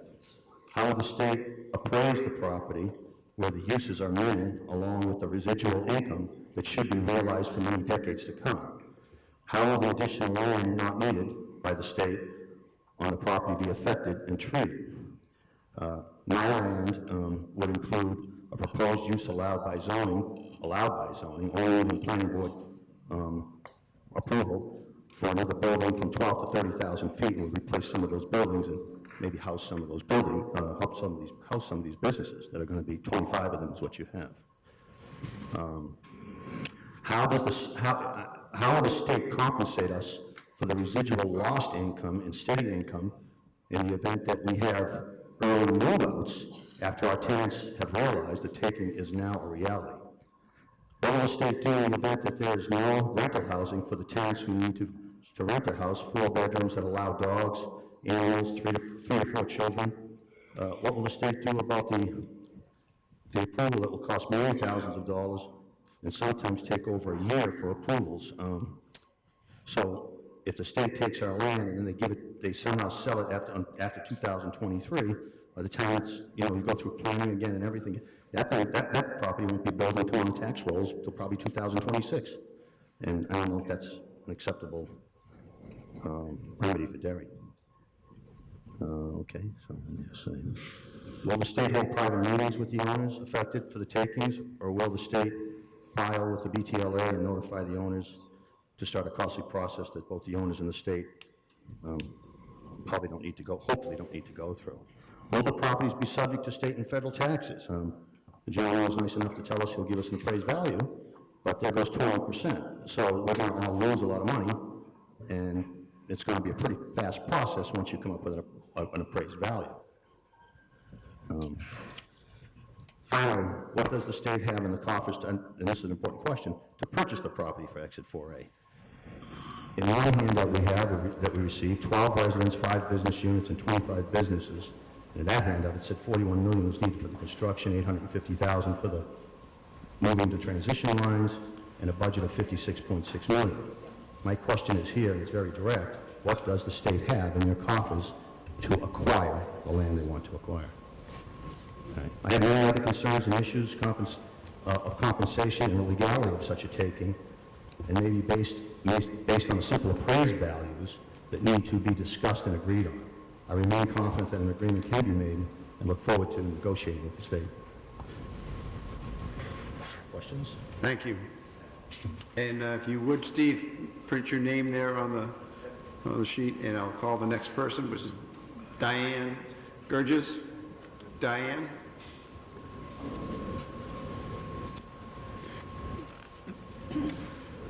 Diane's not here. Tom Carden? Tom, thank you. Come forward. These people, they have lives. Way too long.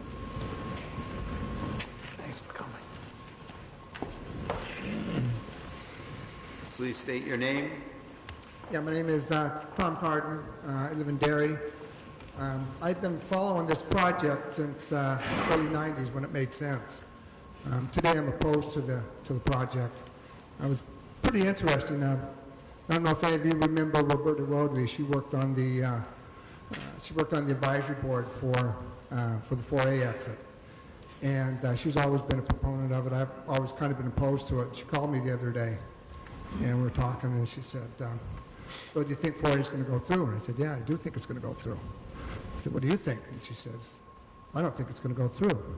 So I thought it was pretty interesting how we were kind of on opposite sides for a long time, that we kind of switched what we think. But the original idea for 4A was for economic development in Derry. And in the 33 years since we've been planning this project, a lot of the area over there has been developed. I see very little benefit for Derry. I see it's going to be a cut through for a lot of people going to Chester and Raymond. And the other thing is I just see it transforming Folsom Road into basically a 6-lane highway exit. And I pretty much feel sorry for everybody that lives along that road. I was noticing that in one of the things that was set up here is that people that live on Ferdinand are going to have to make a U-turn to get back to their house, and I just, I don't think that's right. The one thing that I did like, I saw that there's going to be a 20-foot tunnel there for the rail trail. I think that's a positive if it does go through. And then, I've always been of the opinion if when you bigger and better highways and access roads, that the only thing you're really going to do is bring in a lot more traffic, and I think it's going to really do a number on that area over there by Folsom Road. Thank you. Thank you, Tom. And yeah, please write your name down there. Thank you, Tom. Chris Nickerson. Chris Nickerson. Mark Connors. Oh, Chris, you're here? Good. Mark Connors, you're next.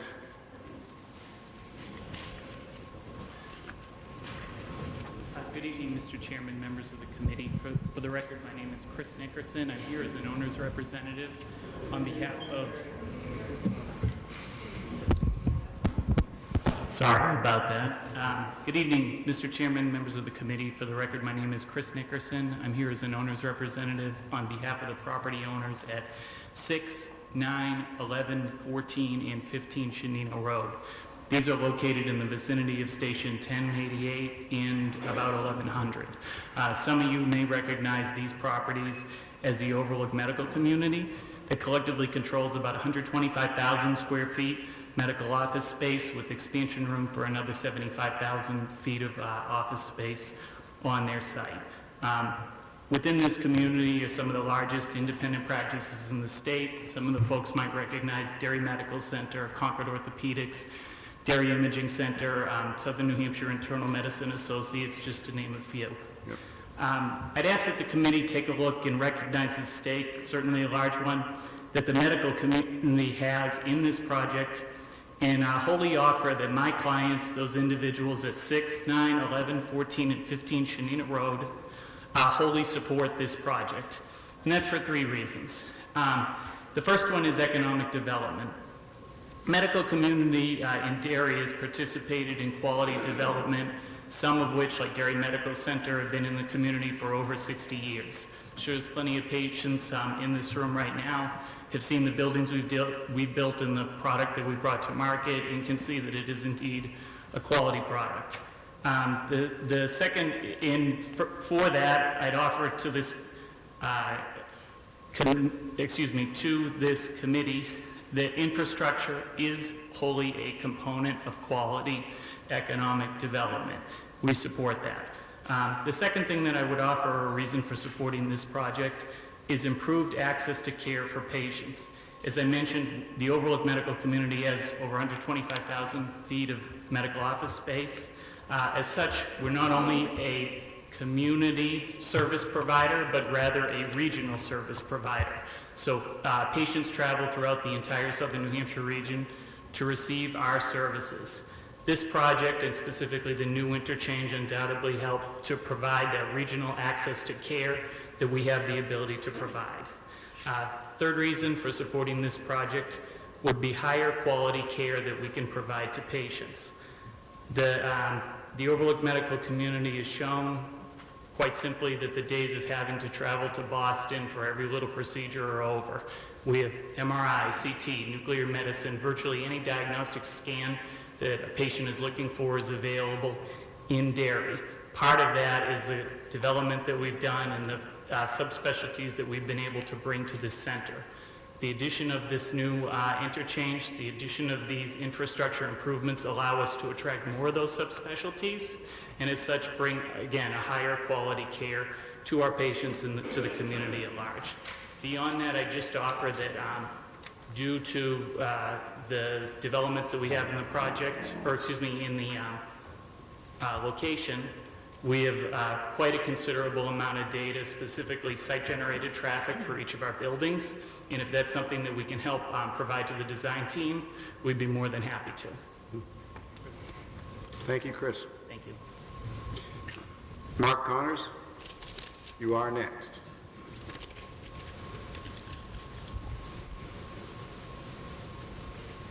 Concerning the Derry Rail Trail, I see there, just today received notice that in Hampton, in Portsmouth area, we were able to purchase a little bit of Pan Am rail. Oh, great. Yep, so we're getting close to getting all the way from Massachusetts to Maine. Okay, great. Well, that's the East Coast Greenway Trail, and that's a whole other ball of wax, but that's great. That one runs all the way from Florida to Maine, so, or supposed to, so glad we're doing our part to make that happen. Yep. I did just want to, first of all, thank the committee for taking the rail trail into account in this project. I know early on it wasn't, and we were very concerned about there being a very serious gap there. So pleased to see that the tunnel has been proposed, and the 900 feet of trail will be built as part of that. So thank you for that. Obviously, in your environmental study, you referenced the various studies that have gone on for many, many years, including the Rizzo study, which basically called for the Salem to Concord bikeway along this rail corridor to be completed as an alternative transportation corridor with the 93 project. Unfortunately, that was never actually followed up on, funded, so it's been left to a lot of local groups to kind of build this trail piecemeal, and Wyndham, Salem, Londonderry, Derry, Manchester have all been kind of trying to move their parts along. So this is great that the state is getting involved a little bit. We're hoping that maybe there'll be more involvement down the line. The rail trail is one part of what we envision as the greater Granite State Rail Trail. And this trail actually can connect all the way from Salem at the border of Massachusetts up to Lebanon on the border of Vermont. 53 miles are already done in the northern part coming down to Boscawen. There's a gap between Concord and Manchester that's going to need the state and federal folks to look at because there's active rail and there's a very tricky situation there with city. So we're hoping this trail will actually end up being a statewide trail and a resource that will bring tourism and additional environmental, economic benefits, which we're seeing here in Derry. Just briefly on the plan, one thing where there was some wetlands mitigation, you're putting in a new culvert under Folsom Road, evidently, that to replace the little tin ones that are there. Just north of where you're going to put the tunnel, in behind where Kelson Brewery is, one of the buildings that you're going to be taking on the rail corridor, there was an old granite rail culvert, or whatever you want to call it, a little bridge where the rail went over that same shield brook. That has been demolished for years. The big granite blocks are falling into the water, that sort of thing. So I don't know what kind of impact you putting a larger culvert under the road is going to have for that stream coming down, or if anyone's looking at that wetlands impact that's just a little bit north of the boundary of your project.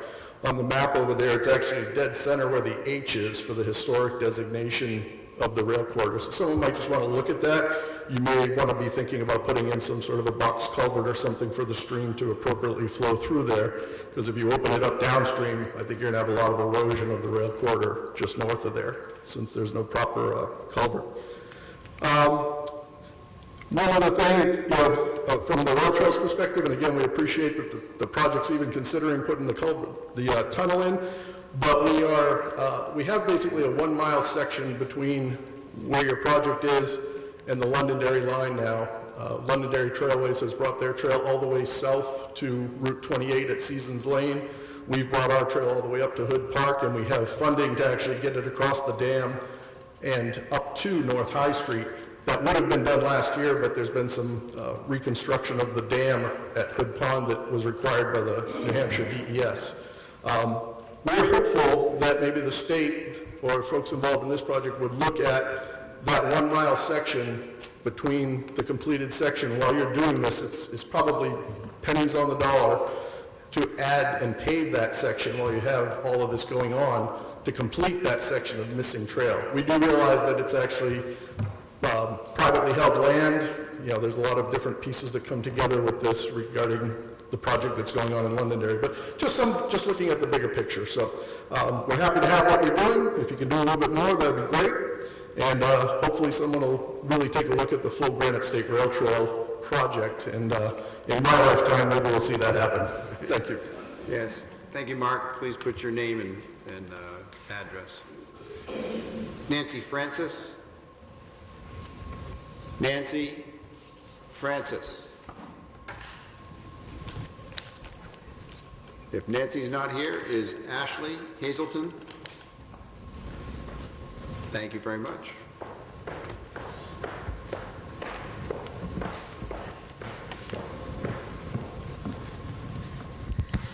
Hello, I'm Ashley Hazeltine, representing the Greater Derry Londonderry Chamber of Commerce. Dear Chairman Prescott and members of the Special Committee, on behalf of the more than 300 member businesses of the Greater Derry Londonderry Chamber of Commerce, the organization's Board of Directors endorses the I-93 Exit 4A project affecting the towns of Derry and Londonderry. The Chamber encompasses businesses from Atkinson, Auburn, Chester, Derry, Hampstead, Londonderry, Sandown, and Windham. The towns of Derry and Londonderry and the New Hampshire Department of Transportation, in cooperation with the FHA, have advanced an updated environmental study for the I-93 Exit 4A project. The proposed addition of a diamond interchange on I-93 in Londonderry, approximately 1 mile north of Exit 4, will provide additional access to the east side of the interstate and divert traffic from Exit 4. The 1 mile connector roadway built on the new alignment from the interchange of Folsom Road near the intersection of North High Street and Madden Road in Derry, and subsequently Shenetta Road, would create additional improvements to local roads impacted by the additional exit. And the purpose of this project is to reduce congestion, particularly along the revitalized downtown portion of Derry, along Route 102, and improve both traffic and pedestrian safety, as well as promote economic vitality in the Derry-Londonderry area. It also will provide improved interstate access for commercial and industrial zoned lands near the 4A exit and along New Hampshire Route 28 in both Derry and Londonderry. This will help enable the towns to further their economic development goals and tax-based diversification. Additional access to 93, as well as improvements to area roads, are a key ingredient for economic growth. Investment in infrastructure sends the message that New Hampshire is open for business and welcoming new companies and individuals. The proposed exit and connector road creates additional opportunities for businesses to locate or expand in the Derry-Londonderry region.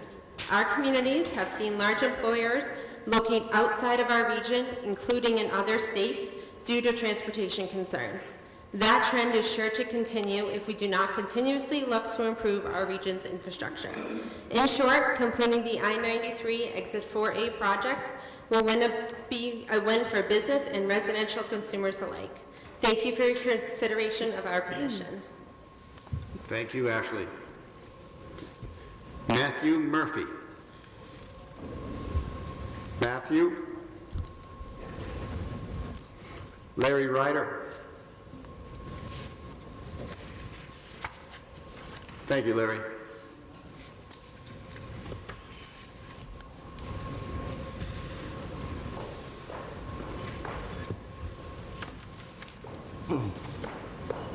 Yeah, my name is Larry Ryder. I live at 34 Shenetta Road. I've been there since 1960. And there is a reason that we need a lot of traffic fixing, and I know 4A is going to help by getting some of the traffic off the highway, but I still don't see how it's going to get all of it. Anybody in the southern part of Derry, Londonderry, they're still going to be getting off on Route 4, and something that would probably help in addition to this would be to have something like another exit the same way down on Kendall Pond Road or the Windham Road also. So the more traffic that is going to be able to get off the highway and just go right to their neighborhoods would reduce the backup that we have. Biggest problem I have is on our part of Shanita Road, they want to widen it out, which this would be the second time I'd have to redo my leach field because we had to do it the first time they widened it out.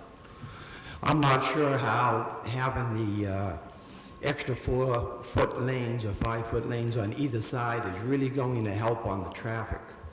And it seems that once you do the intersections at Shanita Road and the bypass and over at the 102, the majority of the road could just stay as it is without having to spend money on working on it. Also, in the mornings, we have a lot of traffic backup, and a lot of it is because of Pinkerton. The traffic, I've been watching it, and it backs up from Pinkerton all the way up past Shanita Road. So when the light changes, you only have 2 or 3 cars that can pull out onto the bypass because everybody is crossing. And something that would probably help that out would be if there was a pedestrian walkover so that they could walk right across above it on a bridge so that we wouldn't be stopping the traffic all the time. So I'm also concerned about the way everything's going to be changed. The Folsom Road, which was a nice road, is going to become basically a highway. And it's going to be bigger than Crystal Avenue. And I don't really see, because the traffic is a few hours in the morning, a few hours at night, and during the daytime when I go down it, there isn't hardly any traffic. And to have a 6-lane road there just seems like it's overkill. So that's all I had to say. Thank you. Thank you very much, Larry. Ron, Randall?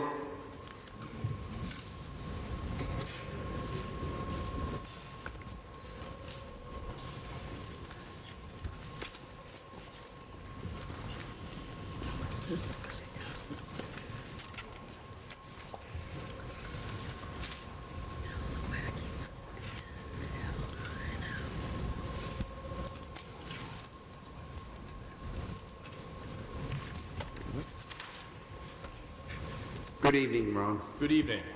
2 things. First off, my name is Ron, not Roland, not Raymond, as it's been listed twice on your maps and through an email. That's R-O-N. Last name is Randall. I live at 2 Furlong Drive with my wife and daughters. Our house is slated to be taken. It appears to, I guess after I found out this evening, do the rail trail. Our family understands it. We're for it. So I guess all I'm trying to put out now on the record is that we would like early acquisition and be kept in the loop as much as possible. That's it. All right. Thank you. Well, thank you, Ron. George. Sushruva? I can't pronounce the name, I'm sure. Is George here? George, his second name starts with S-C-H. Ray Breslin. Ray Breslin.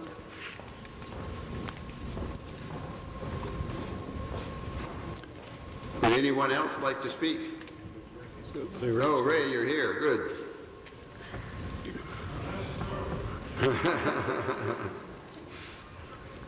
Well.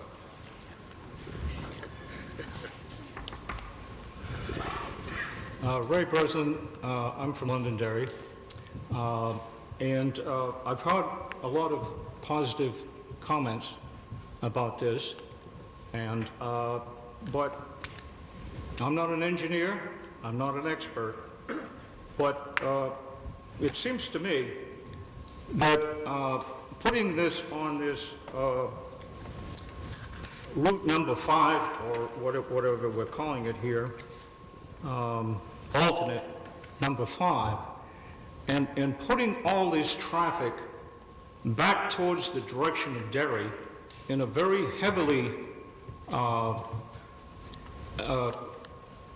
area where there's a lot of houses and businesses, as much as 25 businesses, as we see, and to dump this traffic out, additional traffic, out on Ross Corner, it doesn't seem to make a lot of sense to me.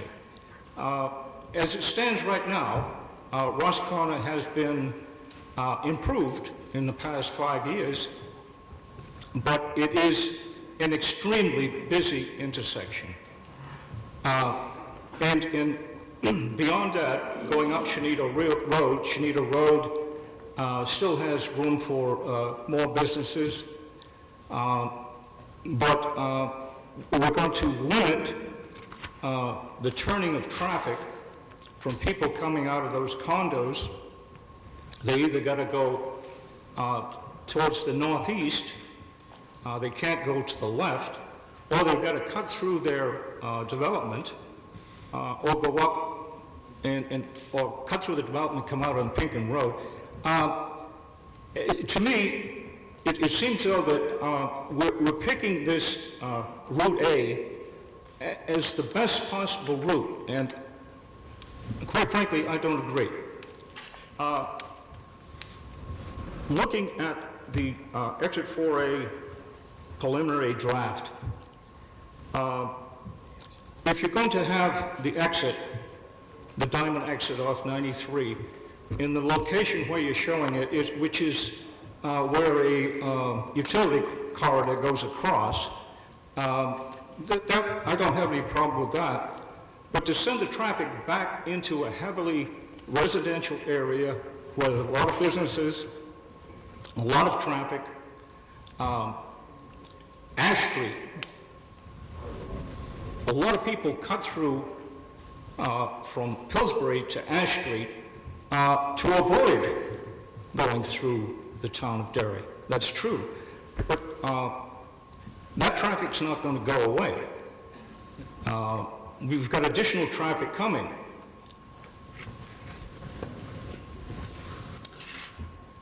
This is a serious matter, okay? I'm not an expert, I'm not an engineer, but if you come off 93, at where you're showing it here, that should go slightly to the north. It should cut across to, I think, what we call Ashley Drive, okay? That's an existing roadway that goes up by the new Walmart, okay? Now, anyway you figure it, there is going to be wetland impact. I realize that.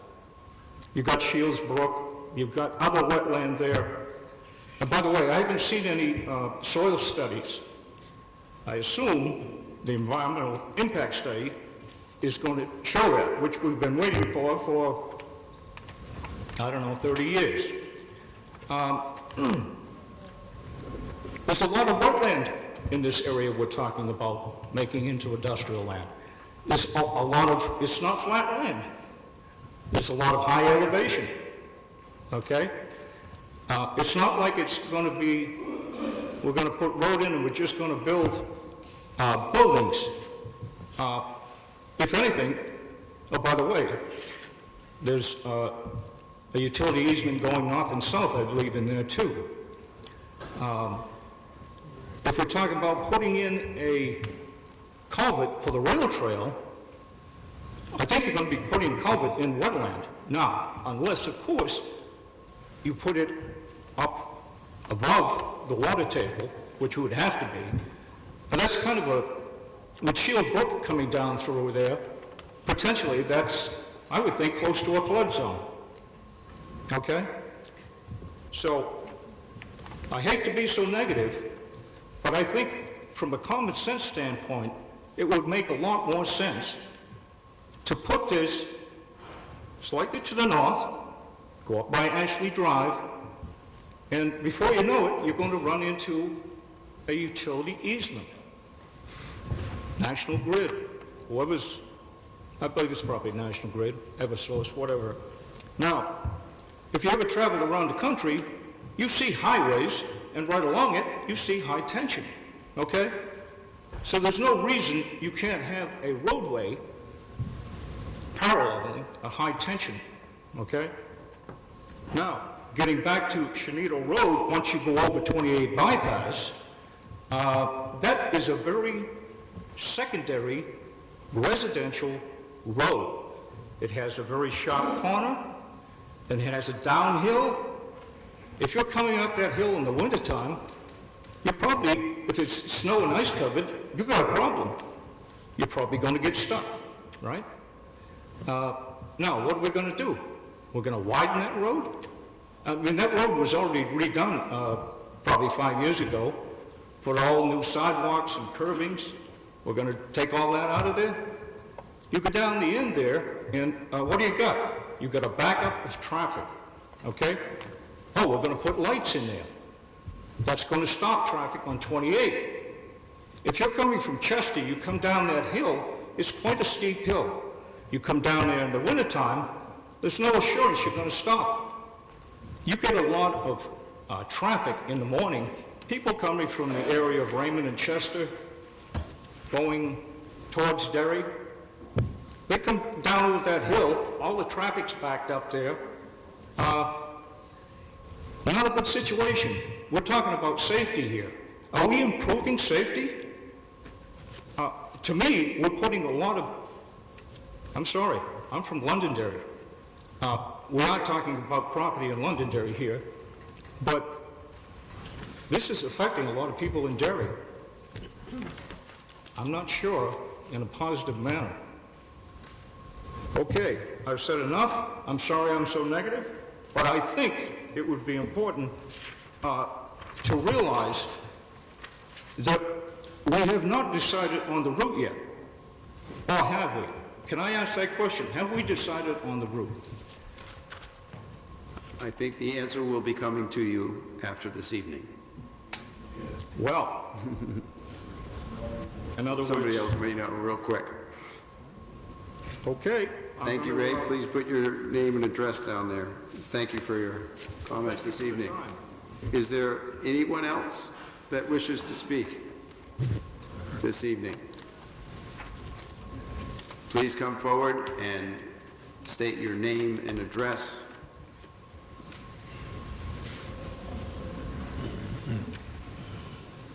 Thank you. Thank you, Ray.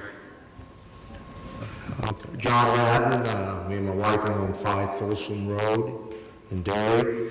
My concerns are basically the devaluation of our property if the road goes through, because it doesn't look like we would be taken. But my biggest concern, whether we're taken or not, is the safety issue. I cannot see, Folsom Road right now is not the safest place or the slowest place for traffic. If you continue and make that a 6-way highway, how is anybody with the same situation we have gone to back up into a highway and be safe? This cannot be avoided. Somebody has to look into this. Again, I'm not the only home. There's others. And I just can't see how you can proceed without looking at this and come up with some suggestions or remedies to control us. And again, the other thing is the valuation. I can see our property with a 6-lane highway in front of it devaluating. No question about it. And what is the state going to do? Nothing? That's all. Thank you. Yes. Please write your name down there, John, and your address. Thank you. And who else would like to speak? As soon as John's done writing his name, thank you.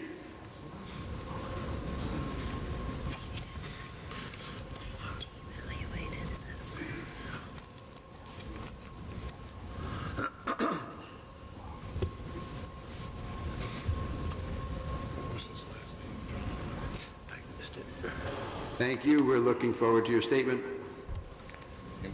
And state your name and address for the record. Yep. My name is Daniel Jackson. I live at 84 Chester Road, which is the corner. I have the little small house with the brook behind it. And I think you guys are proposing to put the floodgate up on the Shenito end of that stream coming towards me. And I guess I'd just be worried, you know, when you guys decide to let that go. I'm obviously on the downstream side of already a really bad flooding area. Definitely a problem with the culvert beyond the pumping station where you guys terminate, you know, your road. So pretty much the whole area, you know, it really, the light doesn't bug me so much. Should be a light there, a lot of accidents. But it would be the water there. Everything you do to that Shenito side, that water coming at me, would affect my water flow, and it's already bad. You know, I think I've had plenty of people wading through my swamps with flags and you know, asking them what it's for, hoping it's to solve the issue with the culvert downstream of my house. But I really, you know, I guess talking about the biggest bridge you talked about covering water, that 40-foot bridge with the floodgate on the other side of it, only seems like it's even let more water into me when available. And beyond that, there's a lot of broken culverts that come from, say, the North Shore Road side of 102 and diagonally under the intersection. Will those be reinstated? Because now right now they're crushed, you know, so the real flow is not there. And then back maybe to what the other guy mentioned, is my value of my property going down with that type of intersection going there. You know, I'll be walking out to now a line of traffic instead of constant moving traffic, have kids, all those concerns. Thank you. Sure. Please put your name and address down there. Thank you. And yes, come right up as soon as we have the name and address. And state your name for the record. Thank you.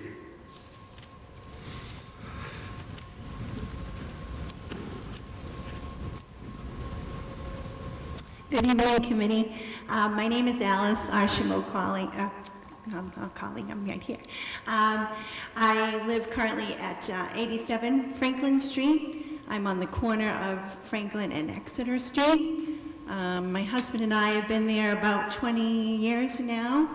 I do have concerns about the traffic down by Folsom Road coming up Franklin Street. We got a letter saying that they need to take some of our property in the front of our houses. I speak to it for a couple of my neighbors as well. It's very congested in that little section. We've already got hit on that corner, and a man actually hit the house. Thank God I had some hedges in the front that kind of saved our house. So my concern is the traffic, certainly with everyone. I am concerned about if they take more of our front corner, that house is going to be exposed, right, to heavier traffic. There's a lot of side streets, a lot of people cut through Exeter to get to Crystal Ave. It's very busy back there. There's a lot of children in that neighborhood in the back. So I am concerned about that. Although I do agree that we need an extra exit off 93 because 102 is just horrendous for those people who travel and commute every day. It's a nightmare. So I just wanted to voice my concern about the traffic, especially on that corner. That's all. Thank you. Thank you, Alice. And please print your name and address. And anyone raise your hand if you wish to speak? All right. Come right on up. Thank you.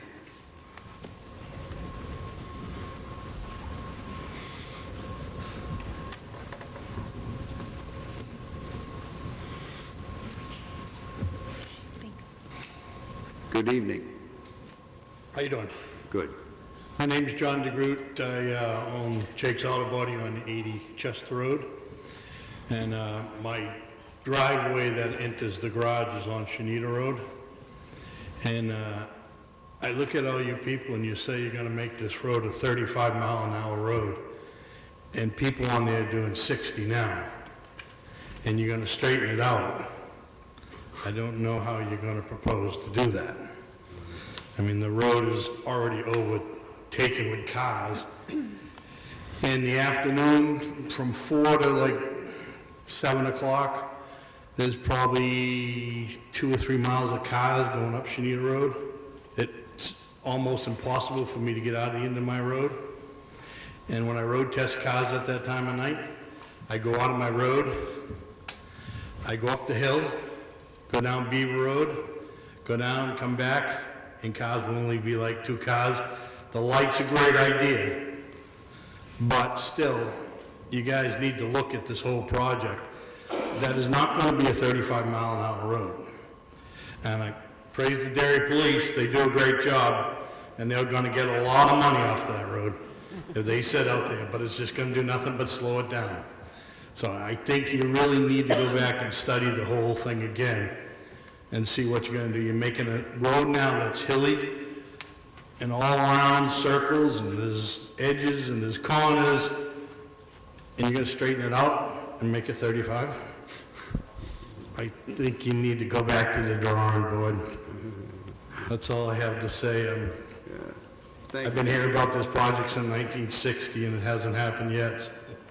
I think there's other ways you can get around this town without going that route, but that's just my opinion. Good. Thank you, John. Please print your name there.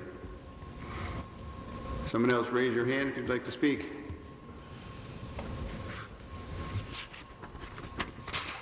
Want to get your statement, and you'll get an answer. Any questions? Tonight's the night.